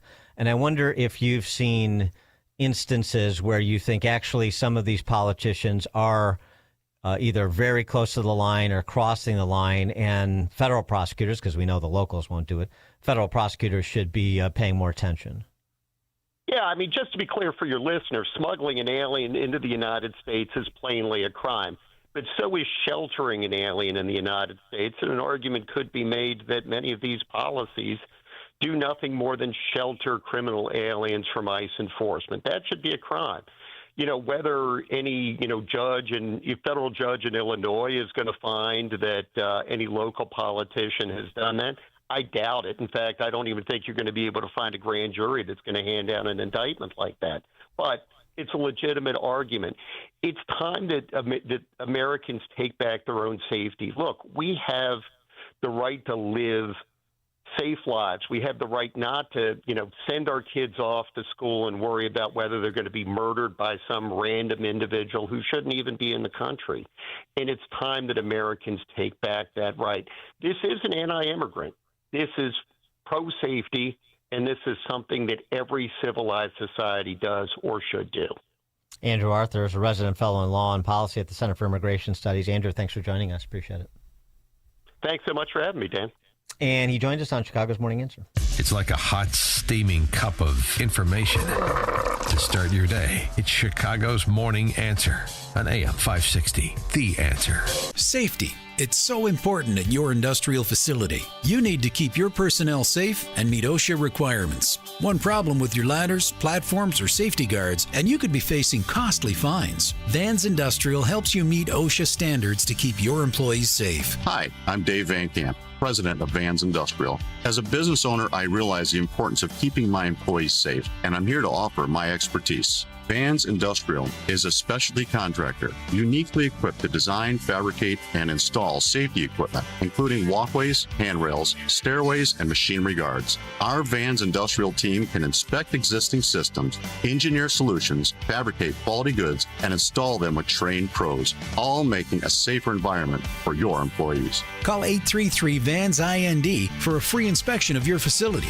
Interested in what else they do? Visit vansindustrial.com. That's VANSindustrial.com. Quality craftsmanship since 1964. This is Sean Thompson. One of the things I remember about spring is listening to my grandfather walk around and say, opening day, it's just around the corner. He used to think those were the two sweetest words you could say during springtime because he was a big baseball fan. And for most people, that's the case. It's one of the greatest American traditions each spring. But there's another great American tradition that isn't far off, and that's called Tax Day. Well, opening day and tax day show up around the same time each year. We don't look at them in the same way.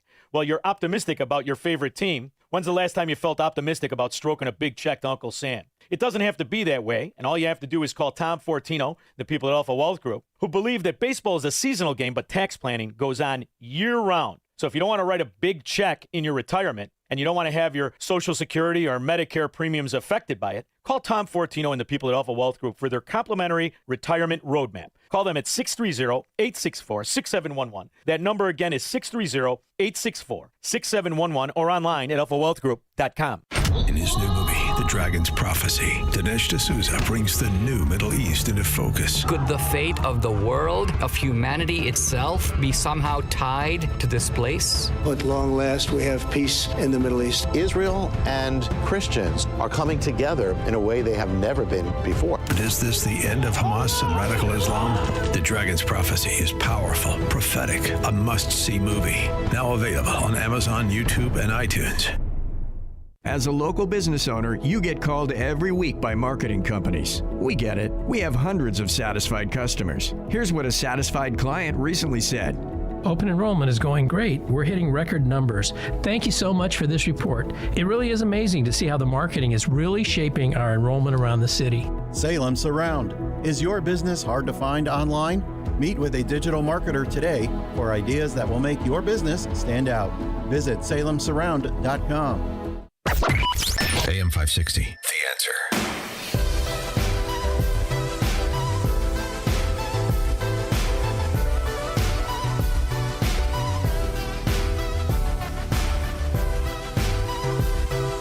All right, coming up at 8:08, AI meets Antebellum as Comrade Bernie has a conversation with Anthropic's Claude. We'll bring that to you at 8:08. It's now 8 o'clock on AM 560 WIND Chicago.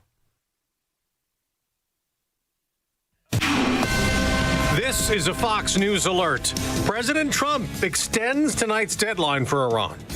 I'm Dave Anthony, and in doing so, he suggested there's progress trying to end the conflict now in a fourth week, sending oil prices down big and stock futures surging on Wall Street. In a post on Truth Social, President Trump has revealed that Iran and the United States have held talks about a complete and total resolution of the conflict in the Middle East.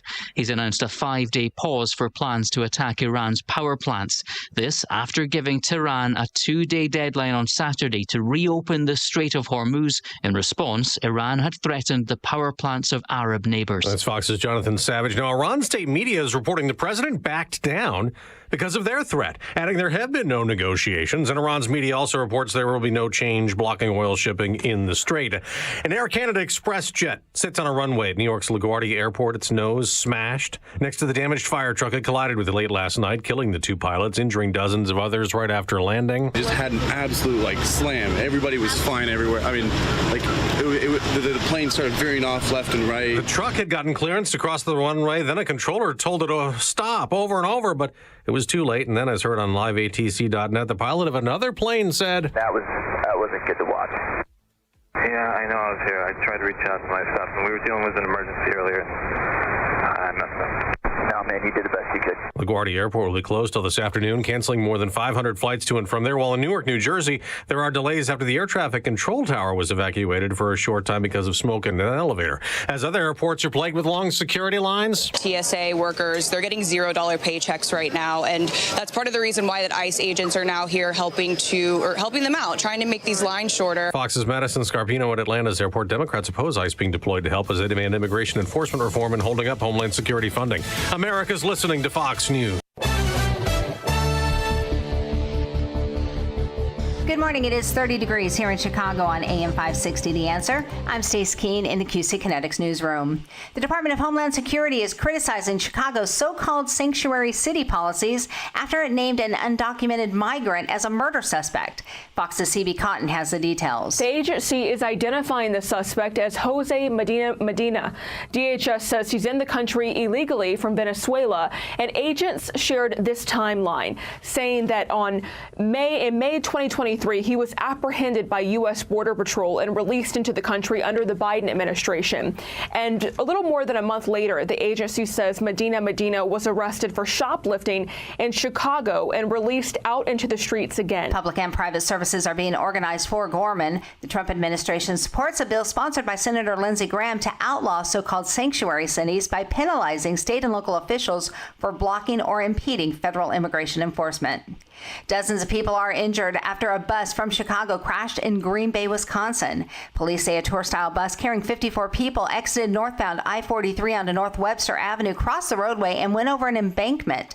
33 people suffered injuries. That bus was traveling from Chicago to a casino in Michigan. The crash is under investigation.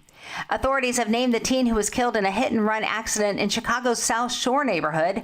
The county medical examiner's office says 15-year-old Violet Harris was found lying in the street on Saturday night in the 2800 block of East 77th Street. She was pronounced dead at an area hospital. Investigators determined that the teen was riding a motor scooter when she was hit by a vehicle that fled the scene. A 13-year-old was also hospitalized with injuries suffered in the crash, which remains under investigation. News is a service of American Beam and Steel, structural repair licensed contractors for your home and business. Search for American Beam and Steel online to schedule your consultation with the owner, Mark. American Beam and Steel. A check of the roads is coming up in 2 minutes, but it's time now for the AM 560 Business Beat, a service of Signature Bank. I'm Charles Payne, and this is the Fox Business Report. Stock futures have turned around. Dow futures are up more than 1,000 points after President Trump reported very good and productive conversations with Iran toward a complete and total resolution of hostilities in the Middle East.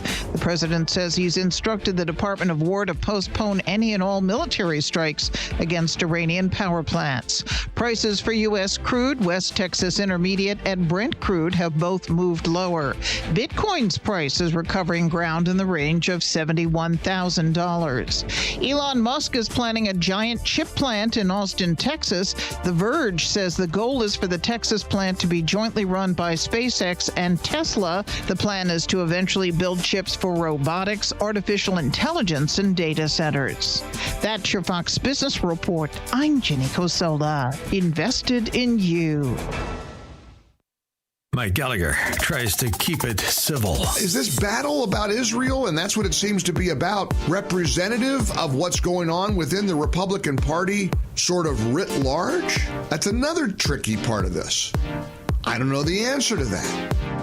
I would like to think that every one of these podcasters who are currently at war with each other are on the same team. The Mike Gallagher Show, weekdays at 9 on AM 560. The Answer.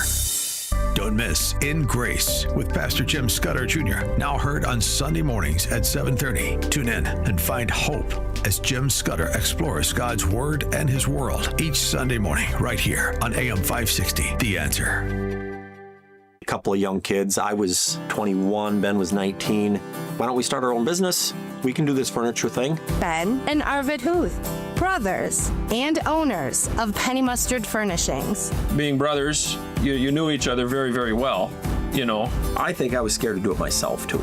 There's something about having somebody with you, sure, having somebody there. And in hindsight, it's probably been a good thing because we see things from different perspectives. Yes. Right? And have different skill sets. We fight over how things should be done because we see things from different directions, you know. But we also know that both people have the best interest of Penny Mustard at heart. Yeah.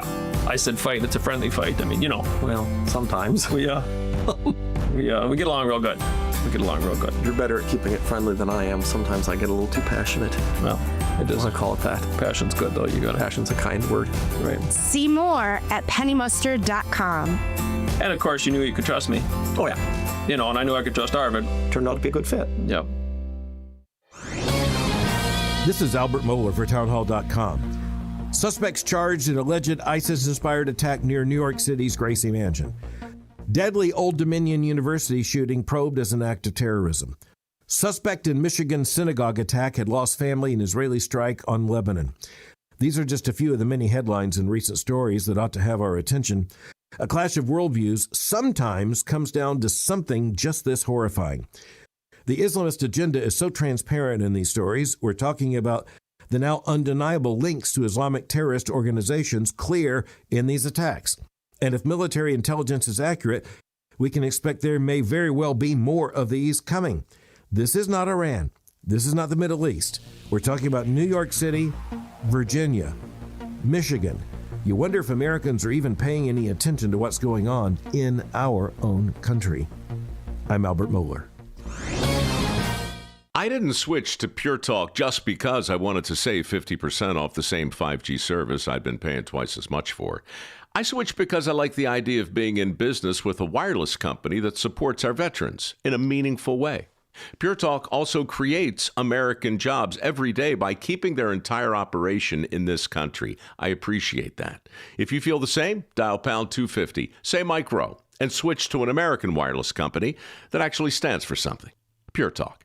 My name is Whitney Allen, and I'm a widow. My husband, Ryan, died. We never thought we'd ever have to use life insurance, but the unexpected happened. With Ethos, signing up was fast and 100% online. You can get a quote in seconds, apply in minutes, and get same-day coverage. No medical exams, and you can get up to $3 million worth of coverage. I'm grateful we were prepared. Get your free quote at ethos.com/term. That's ethos.com/term. Paid spokesperson. Time spent on application may vary. Online health questions required. Take the journey of living a happy, successful, and meaningful life through God.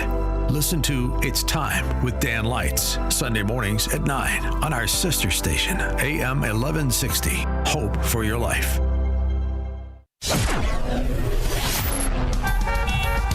Taking a look at the roads from the Team Hochberg Traffic Center, I'm Sue Aller. 15 in, 20 out on the Edens from Lake Cook to Montrose, 30 minutes inbound on the Kennedy from O'Hare to the Burn Interchange. Outbound is 33, stop and go inbound in the express lanes between Kimball Avenue and Ohio Street. We are jammed inbound on the Ike as you head towards Veterans Memorial, all because of a crash on Veterans Memorial at Amy Trail Road that takes out the right lane. It's 25 in, 26 out on the Eisenhower from Wolfville Post Office, 34 minutes inbound on the Stevenson from Veterans Memorial to Lakeshore. Outbound is 28. We're looking at 16 in, 11 out on the Dan Ryan from 95th to the Bird Interchange, and stop and go delays northbound Lakeshore Drive between Bryn Mawr Avenue and Hollywood Avenue. News and Traffic is a service of American Beam and Steel, structural repair licensed contractors for your home and business. Search for American Beam and Steel online to schedule your consultation directly with the owner, Mark. American Beam and Steel. Chicago's Morning Answer continues next, but now the latest forecast from the Air Right Heating and Cooling Weather Center. Today will be mostly sunny and chilly with a high of 44. Tonight, expect partly cloudy skies with a low of 29.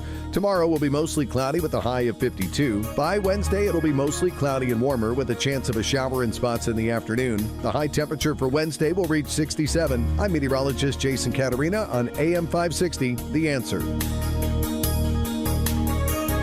Get the latest weather, traffic, and news updates online at 560theanswer.com. This hourly segment is brought to you by the Alpha Wealth Group, bringing the trilogy of estate, tax, and investment planning together. Visit alphawealthgroup.com for a free report. Now, from the Signature Bank Studios, this is Chicago's Morning Answer with Dan Proft on AM 560. The Answer.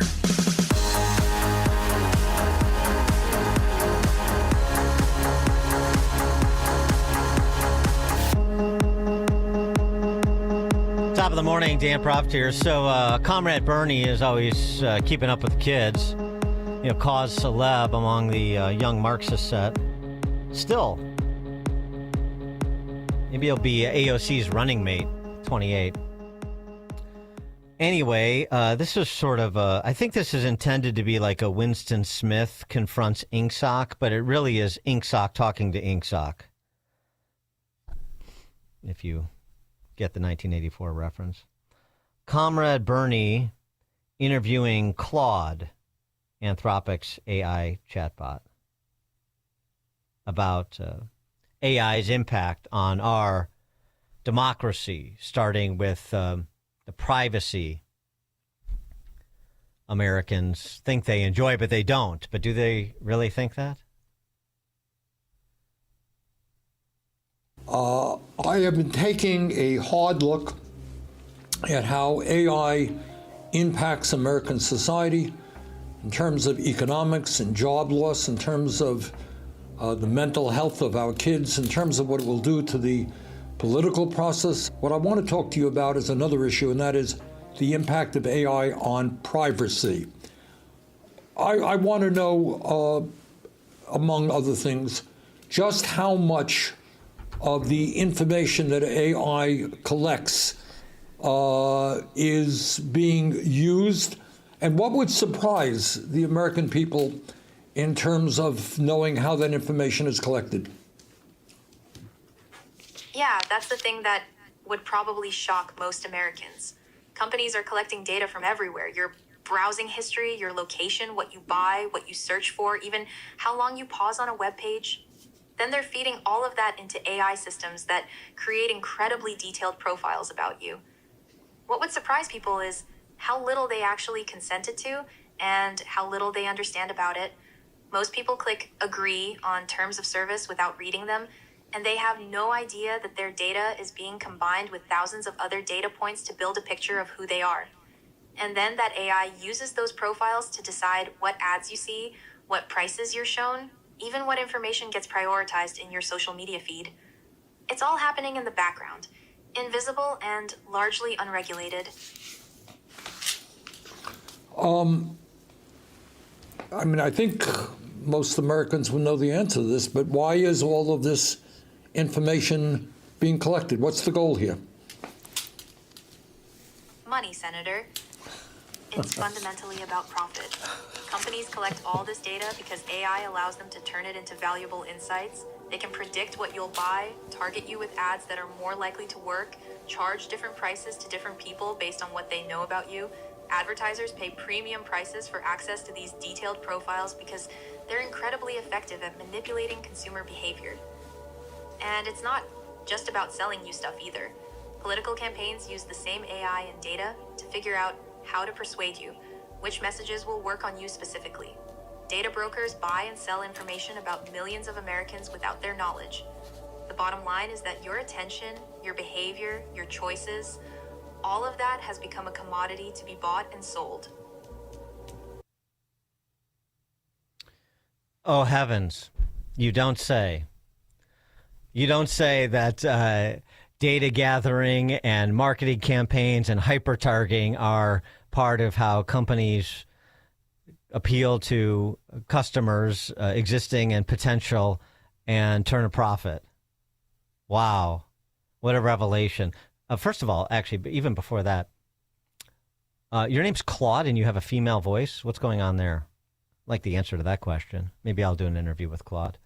Oh my, and of course, Comrade Bernie, scoffs at this idea that companies use data enriching processes and appending profiles with as much data as they can to hyper target potential customers with various products and product lines.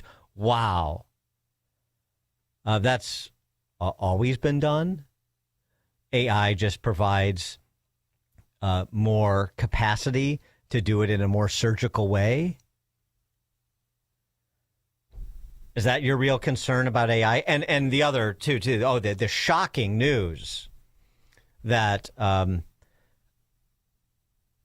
so much of what we consider private information in the abstract is actually publicly available by data miners. This is news to us. I mean, didn't we have the same conversation at the advent of social media? internet and social media subsequently. Of course we did.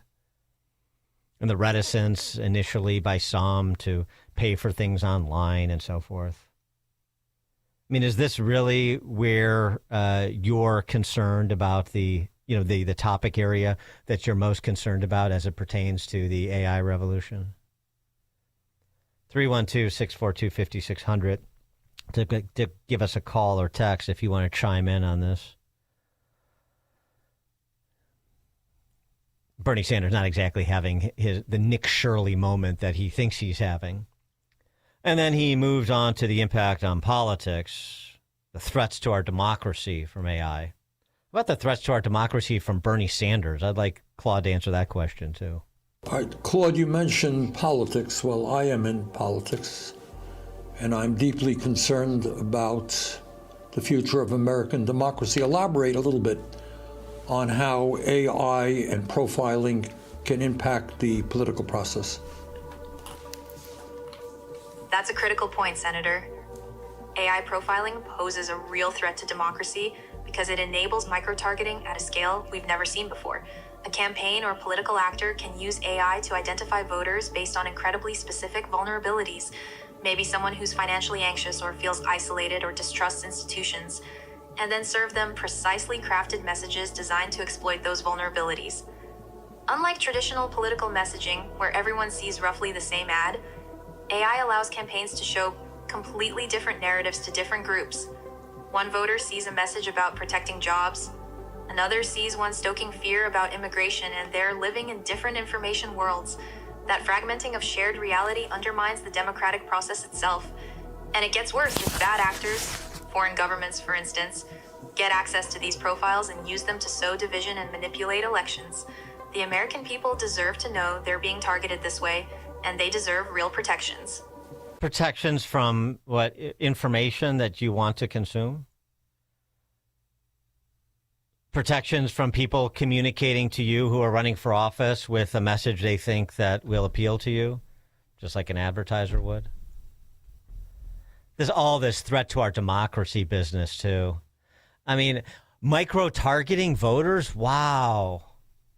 You mean like when I send a letter out saying to gun owners, or the NRA sends a letter out to their membership in Illinois saying Dan Proft is A+ rated and he's endorsed for this and this race because he's A+ and we're confident he'll protect our 2A rights. That's micro-targeting. When I send a letter out to the professional registration lists that are publicly available, all the registered nurses in the state, and I get a group of nurses to write a letter saying, we as registered nurses are communicating with our colleagues to tell you that you should vote for Jane Smith in the upcoming race for state legislative office, because we know Jane Smith will support RNs with their particular policy interests and perhaps have some curated content that's specific to the professional interests of registered nurses. Is that a threat to our democracy? What's the micro-targeting that's a threat to our democracy? What's the information that people can hear, otherwise they'll be misled down some totalitarian path? Wait, you can't hear things that you agree or disagree with? You can't be pitched an idea? You can't be pitched a policy position? Who is supposed to determine what everyone should hear so people aren't living in different information universes? That's called a free society. You know what living in a different information universe is? Choosing the information you want to consume, whether it is something that you seek out or that it is preemptively delivered to you. And also having the ability to critically think to decide whether or not you find that information particularly value added or persuasive or utilitarian in some other way. I mean, all this stuff, these large language models sort of parroting the threats to our democracy hysteria of those who are actually given to command control societies like Comrade Bernie. that to me is still the big issue with AI, particularly given the quality of our mediating institutions, which I talk so much about, starting with government pre-K through 12 education.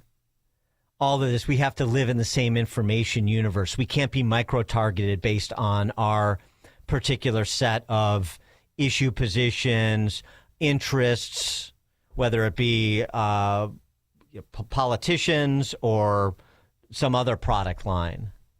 This is all this is all like silly hype from somebody who is a silly old man. There are only 49 stars on that flag. I'll be deep in the cold, cold ground before I recognize Missouri. Abe Simpson has more on the ball than Comrade Bernie. Deborah in Arlington Heights. Hi, Dan. The thing that I'm most concerned about is who's programming the AI and what their ideology is, because that starts everything rolling. And he who controls the media controls the culture. Yeah, thanks for the call, Deborah. I mean, the greater concern is censoriousness. It's censorship. So, yeah, I mean, we've talked about this before. Of course, you have, with respect to smartphones, Google relies on the New York Times and Apple relies on the Washington Post. That's what they use to substantiate it. So they drive these legacy media outlets agitprop to, all the smartphones in America, because what's the difference between those two outlets? Not much. And, others along those same lines that are all writing the same agitprop, all advancing the same lines of propaganda. And so this is why you have half the country that is addled by what they passively consume being sent to their smartphones. And half the country can critically think and can read the New York Times like I do and not be persuaded that, the New York Times has it all figured out and I'm going to run around with my hair on fire about these threats to democracy that Comrade Bernie Sanders has identified. No, I don't think so. Because I'm intellectually curious enough to read a lot of things and have been for a long time because I got a proper education and stuff. So, I mean, that's we're looking at symptoms of the structural problem, which is that we have a whole swath of Americans who are unable to process cognitive dissonance, who have never been exposed to particular arguments or perspectives on salient issues of the day. We're living in different information universes, and we always will be. But you can be, again, trained or educated to be intellectually curious enough to explore the conclusions you've drawn and see if they hold up under competing perspectives and seek out those competing perspectives. I mean, this is basic stuff, but it all gets lost in this threats to our democracy if we're targeted with messaging. Oh, my goodness. To be a human being is to be targeted by messaging from other human beings, going back to, the cave-dwelling era, which in some places like Chicago we haven't advanced much from. Not culturally, maybe architecturally, but not culturally. So yeah, the bias of these AI chatbots, sure. Just like the bias of legacy media, sure. Just like the bias of social media, sure. And the response is 1,000 flowers bloom. The response is to expose Claude in these exchanges with Bernie Sanders as telling Bernie Sanders what he wants to hear, repeating back to Bernie Sanders' rap. And so now that's going to inform how much weight I give to anything that Claude might be telling me when I go search out information from that particular chatbot, for example. I'm sorry, but all human beings have the capacity to reason, and they should employ it. And because there are some who choose not to, doesn't mean that those who choose to use reason, who are intellectually curious should suffer the consequences of living under INGSOC. No, I don't think so. It's the exact wrong response, is to move in the direction of being the gatekeeper of information. Oh, I'm going to censor you before you censor me. Bill on the Northwest side. Yeah, that is the problem, isn't it, Dan? No, people like Comrade Bernie never get that question, who decides? Who decides what we should hear and what we shouldn't hear? They never, ever get that question asked to them. I've never heard it. Thanks, Bill. Maybe I'll ask Claude what she would tell Bernie. This forthcoming one-on-one I'm going to do with Claude. Jordan, Antioch. Morning, Dan. Yeah, I think this has been going on for a while, and guys like Bernie have been spouting this for a long time. And like your last caller said, nobody asked them that question. But I think their biggest concern is who's going to control the information, who's going to get targeted with what information, because AI has been so prevalent now, and it's growing so big, and there's so many different platforms that you can ask questions and it will give you the truth.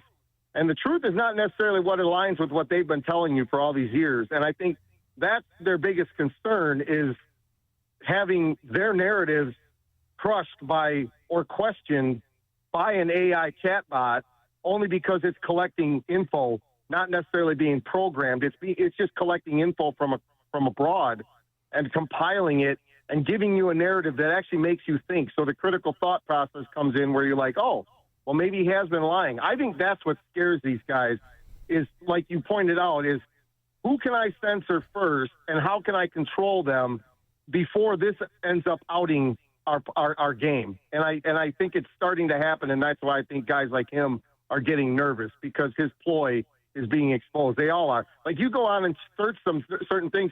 My kid did, and starts looking up illegal immigration. You find out Joe Biden let all these people in, right? It's not a question. Now people who have been living under this blanket start to question, and I think that's what scares them the most.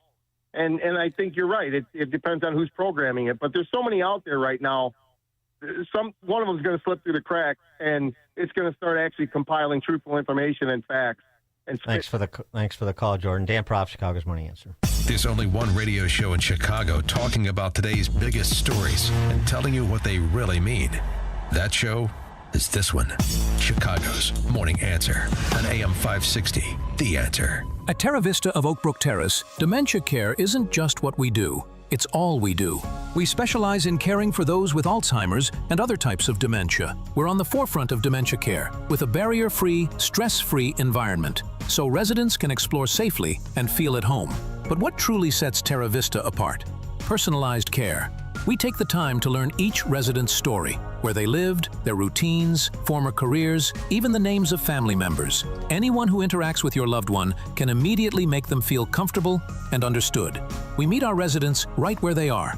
Residents stay strong and engaged with multi-sensory activities, music, art, horticulture, our beautiful 18,000 square foot outdoor space, and even a personal trainer.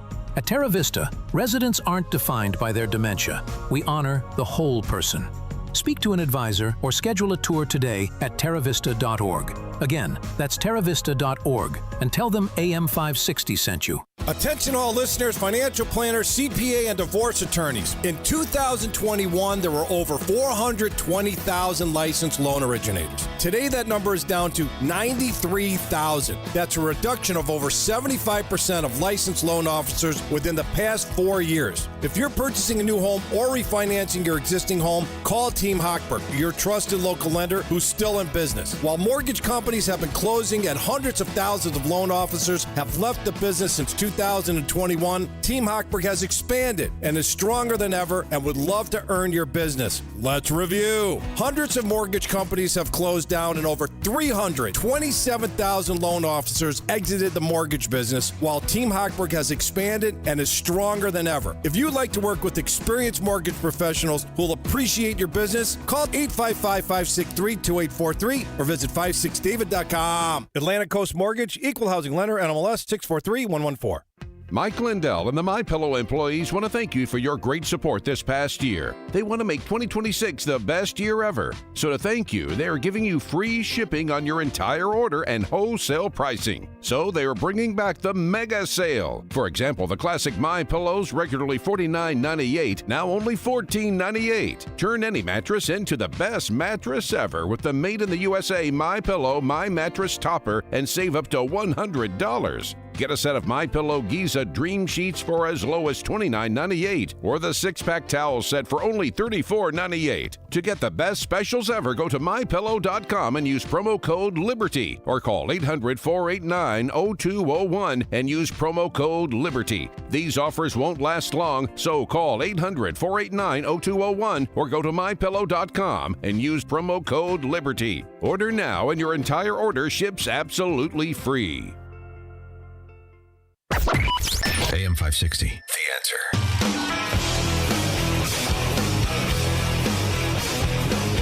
Didn't you wonder why you were getting checks for doing absolutely nothing? I figured because the Democrats were in power again. I want a AI chatbot that has Abe Simpson's voice. Jim in South Elgin, quickly. Jim. Yes, sir. Quite oftentimes, I find ChatGPT is very inaccurate.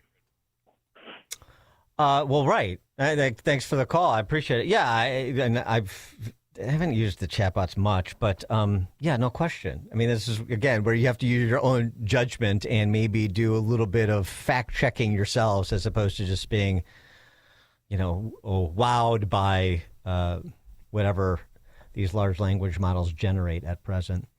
All right, coming up at 8:38, we'll talk to former FBI or former G-man Thomas Baker about Bob Mueller's passing. President Trump, to say the least, was not terribly broken up about Bob Mueller's death. We'll discuss with Tom Baker. 8:38, now we check the headlines. Good morning. It is 31 degrees here in Chicago on AM 560 The Answer. I'm Stace Keene in the QC Kinetics newsroom.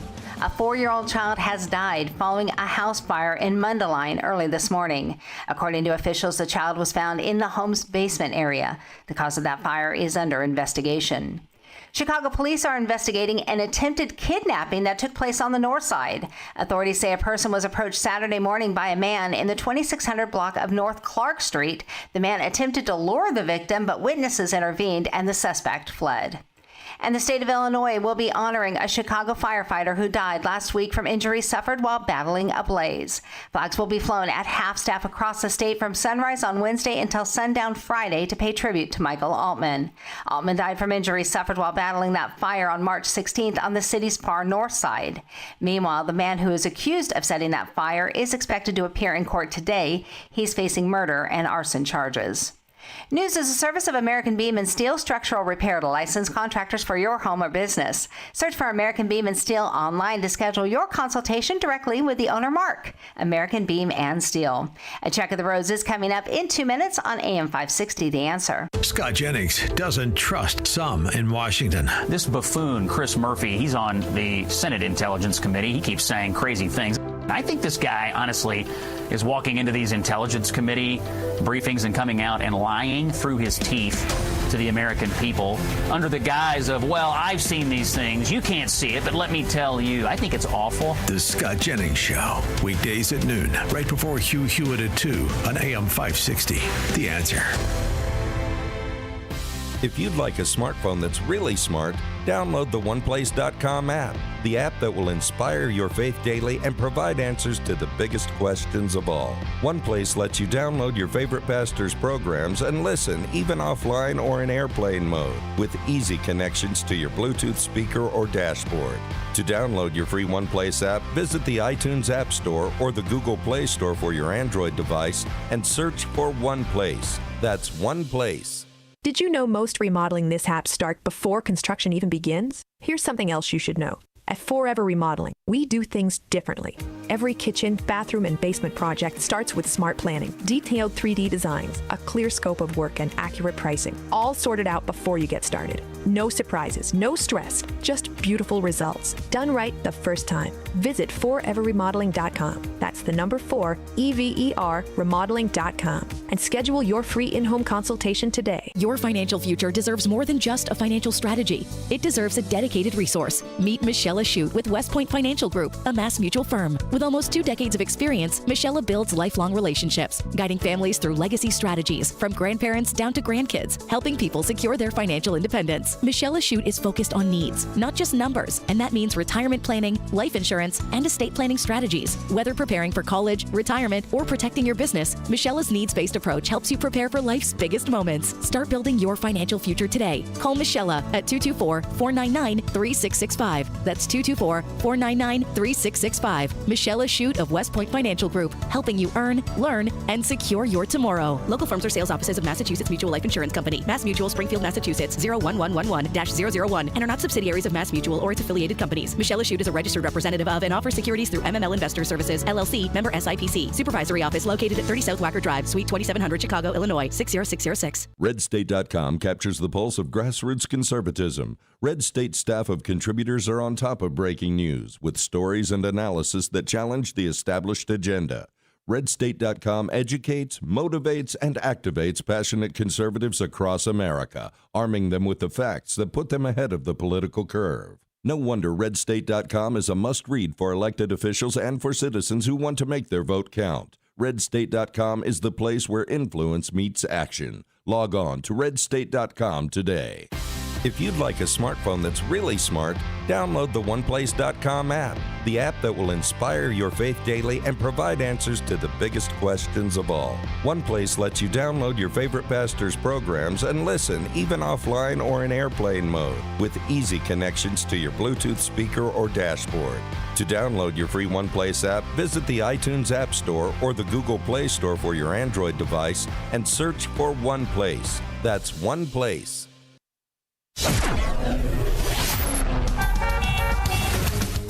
Taking a look at the roads from the Team Hopberg Traffic Center, I'm Sue Aller. 15 in, 16 out on the Edens from Lake Cook to Montrose. The Kennedy inbound from O'Hare to Bird Interchange is 27 minutes. Outbound is 32.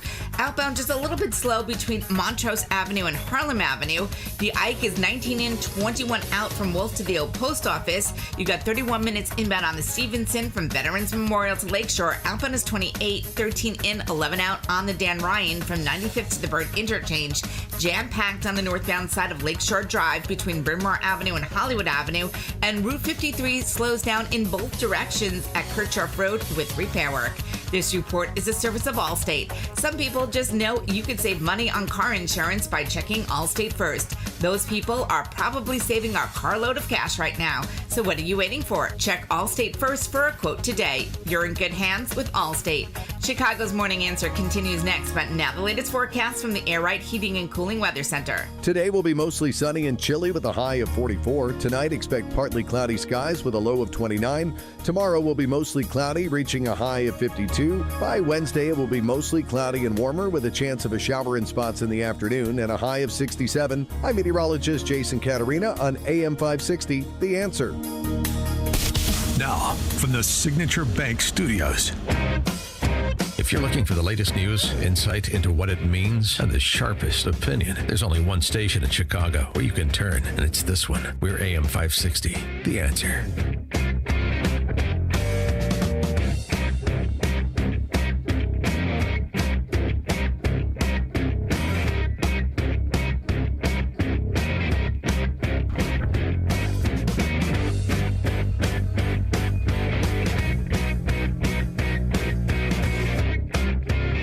Top of the morning, Dan Proft here. I hope the Mueller family wasn't angling for a state funeral.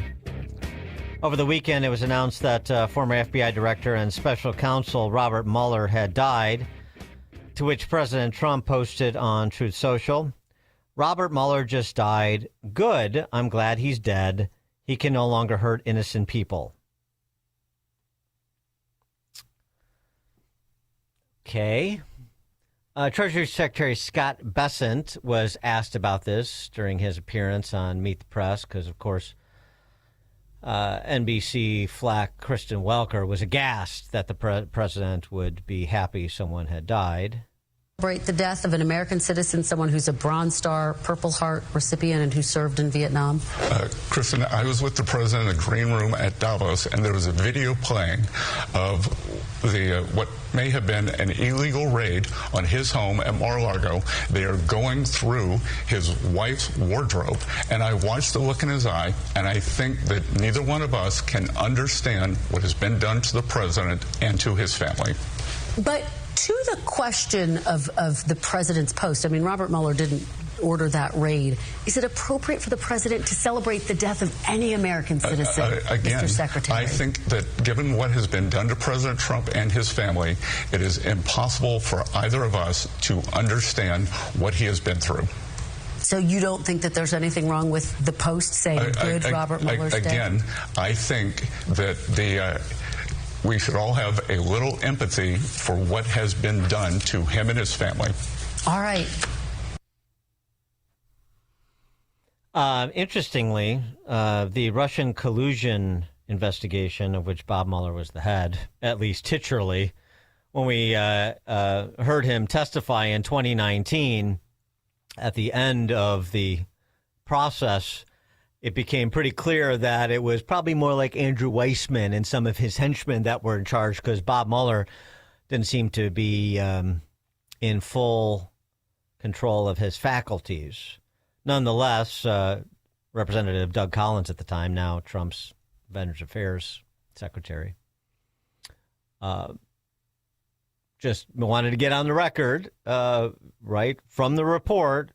You found insufficient evidence on point one. You found insufficient evidence on point two. Isn't that right? Is it true, the evidence gathered during your investigation, given the questions that you have just answered, is it true the evidence gathered during your investigation did not establish that the president was involved in the underlying crime related to Russian election interference as stated in Volume 1, page 7? We found insufficient evidence of the president's culpability. So that would be a yes. Pardon? That would be a yes. Yes. Thank you. Isn't it true the evidence did not establish that the president or those close to him were involved in the charged Russian computer hacking or active measure conspiracies, or that the president otherwise had unlawful relationships with any Russian official? Volume 2, page 76, correct? I leave the answer to the report. So it's a yes. Yeah, very impressive. Don't tell any of that to Adam Schiff, though.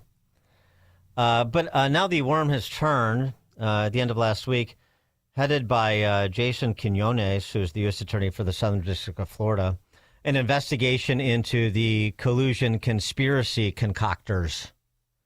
The investigation is building on information uncovered by House and Senate committees that was long buried by the Biden administration to show a knowing effort to manufacture a Russian conspiracy hoax at the urging of course, Hillary's 2016 presidential campaign.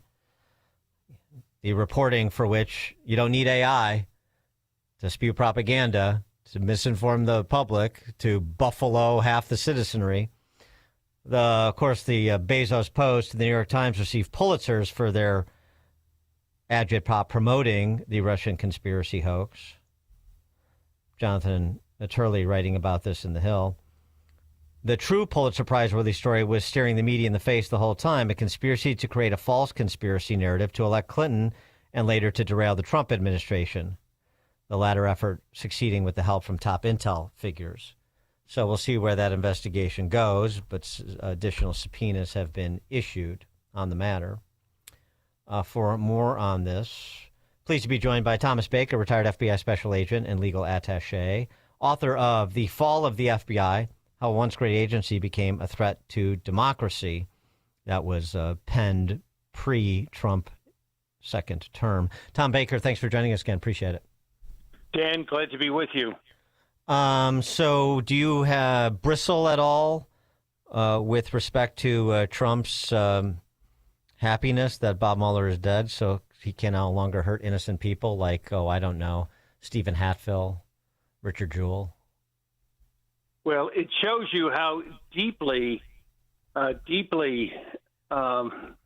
angry Trump still is over the injustice that was done to him. And actually, when you read Mueller's report, the second volume of Mueller's report, it echoes through all the pages of that, an innocent man just flailing around at his accusers, and that's what led to so many of the accusations of collusion or conspiracy to cover up, which, of course, was never found in the report, but it really echoes through those pages Trump's resentment.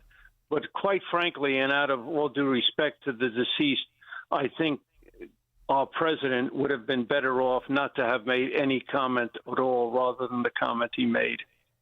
Yeah, I think in those times, as difficult as they are, a little grace is always probably the better course of action, or Yes. maybe something a little bit more passive aggressive of a Churchillian nature, in the direction like his comment on Stanley Baldwin's passing, which I've used before. But yeah, I hear what you're saying. But I mean, in terms of the assessment of Bob Mueller's time at the FBI. And not just with respect to the Russian collusion hoax, but with respect to some of the other cases I mentioned, Comey too. I mean, you include Bob Mueller's tenure, don't you, when you describe the fall of the FBI as per your book? Yes, it set the stage, and that's the whole thesis of my book. I was trying to figure out what the hell had gone wrong with the FBI under Comey, and really you had to look back to Mueller. And Mueller was placed in a very difficult position, as I explained in the prologue of the book, actually. Mueller was selected as FBI director and became FBI director only 5 days before the September 11th attacks. And 3.5 days after those attacks, he was summoned to Camp David by President George Bush, who had appointed him. And by then, the FBI had already done what it does best. Investigate. Mueller had a report with him called Pent Bomb, the FBI's report on the attack on the Pentagon and the World Trade Towers in New York. And in 3.5 days, the FBI had identified all the attackers, their financing, their transportation, their papers, everything about them and their background and their connections back to Al-Qaeda. And he started to present this report in Camp David to the president in front of all his top national security advisors. And before he got to the end of it, President Bush said to him, "I don't care about that. I just want to know how you're going to prevent the next one." Well, Mueller was a very proud man, and he thought he was presenting a good report. And he was taken, and he told us this many times later, he was taken back by that attack, and so he resolved, for reasons that may have seemed justified at the time, to change, and he used this word culture, the culture of the FBI away from a law enforcement agency and to make it an intelligence agency, in his often repeated words, an intelligence-driven agency. Well, changing that culture set the stage, and there were several very specific things he did to change the culture and the management, but that set the stage for the disastrous directorship of James Comey that followed him.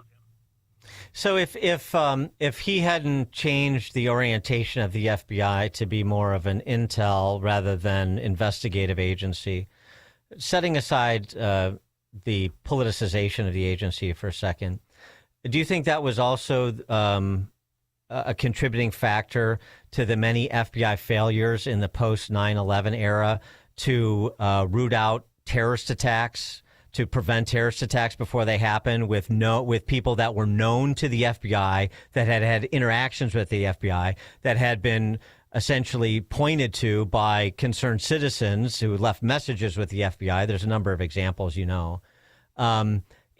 mean, I know it's hard to go 20/20 on these things, but I mean, do you think that orientation away from the nuts and bolts of investigating and preventing attacks on the homeland and bringing criminals to justice contributed to the FBI missing those opportunities to prevent and to minimize the it's particularly Islamist terrorist attacks, and then in the more recent past, radicalized trans terrorist attacks?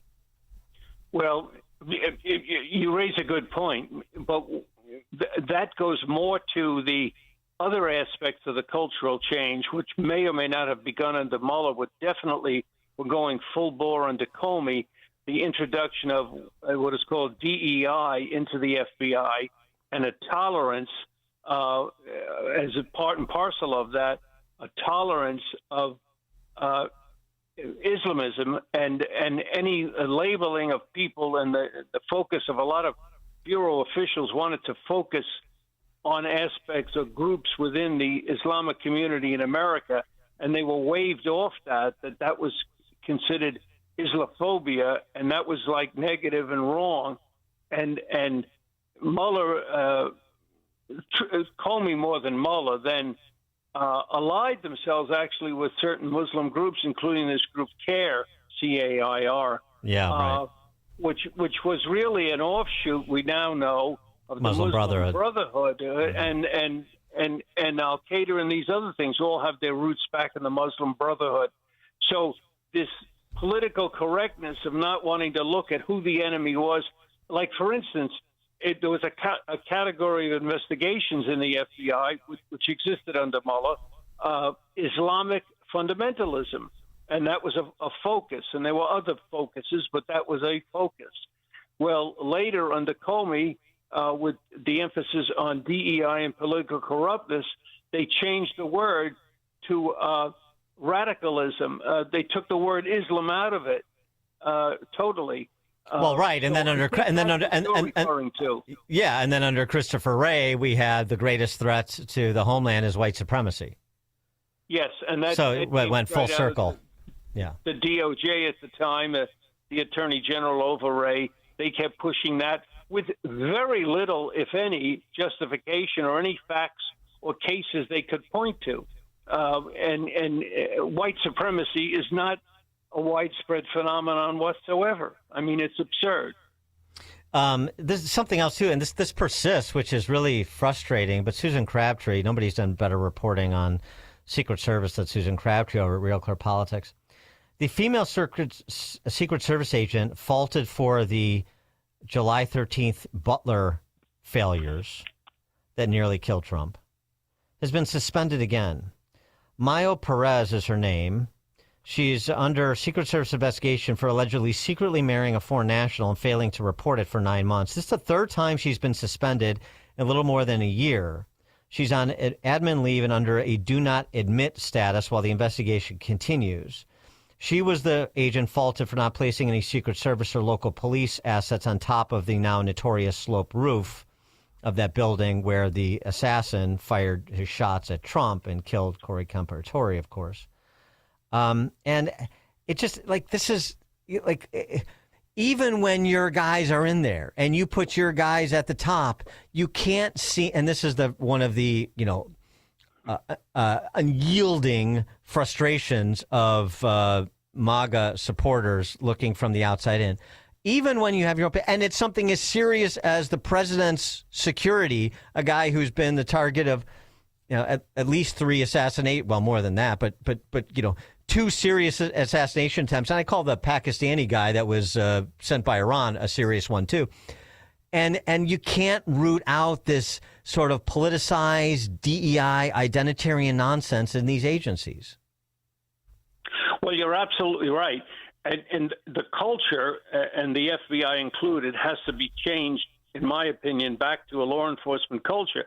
But to change culture, it can be done, but it's very difficult. There's been books written about it in the corporate world, changing culture.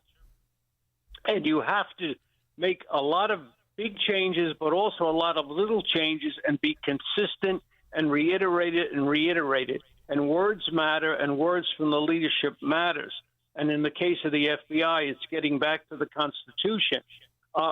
Unfortunately, I think in some of the changes that Kash and Dan have tried to make in the FBI, they're focusing immediately on the personnel. But there's so much more to do. But I give them a little sympathy, because the reality is, unfortunately, in all these bureaucracies, but particularly in the FBI, they have a very full plate.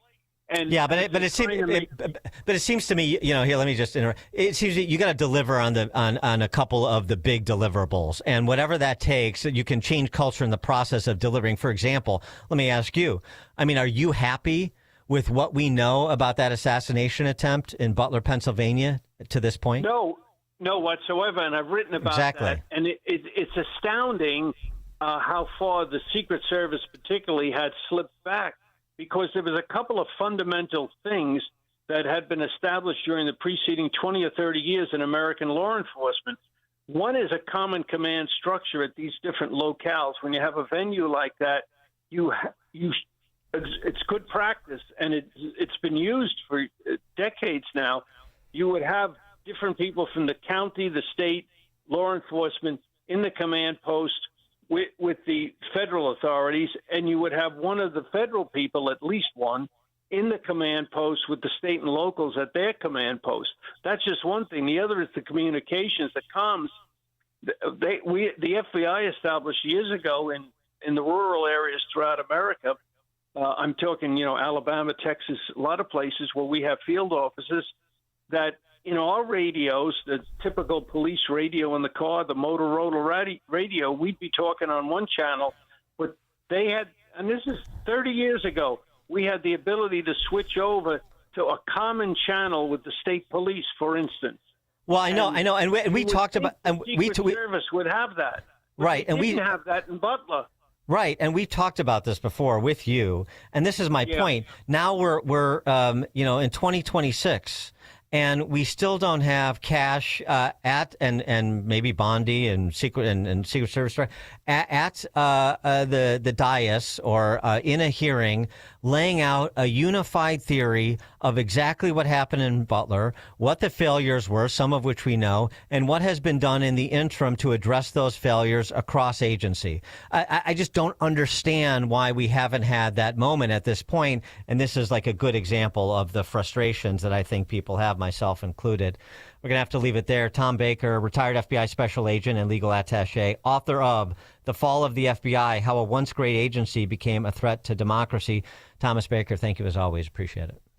Thank you, Dan, for all you do. And he joined us on the Chicago's Morning Answer. This is the morning show more Chicago radio listeners are choosing. This is Chicago's Morning Answer on AM 560. The Answer. Your beloved dog and a stranger are both drowning. You can only save one. Who do you save?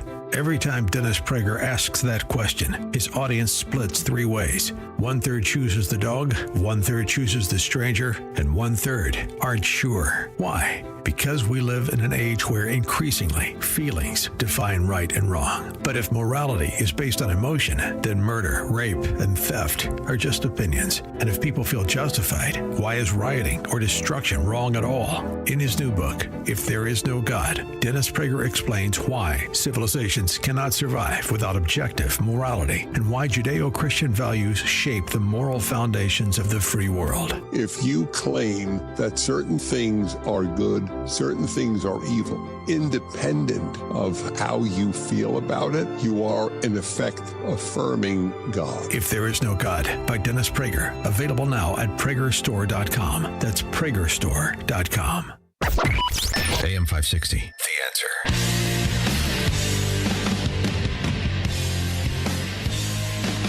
Thanks for joining us on another installment of Chicago's Morning Answer. Appreciate it. Appreciate all the calls and comments this morning as well.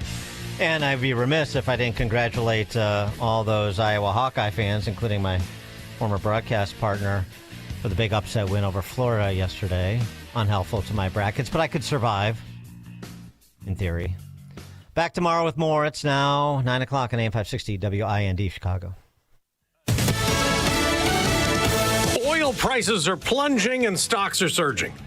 I'm Dave Anthony, Fox News. After President Trump extended tonight's deadline to 5 days for Iran to allow shipping of oil in the Strait of Hormuz, or the U.S. would bomb Iran's power plants and energy infrastructure. He posted on Truth Social, there are productive negotiations with Iran on ending the conflict. And then the president just told reporters a short time ago in Florida, we have had very, very strong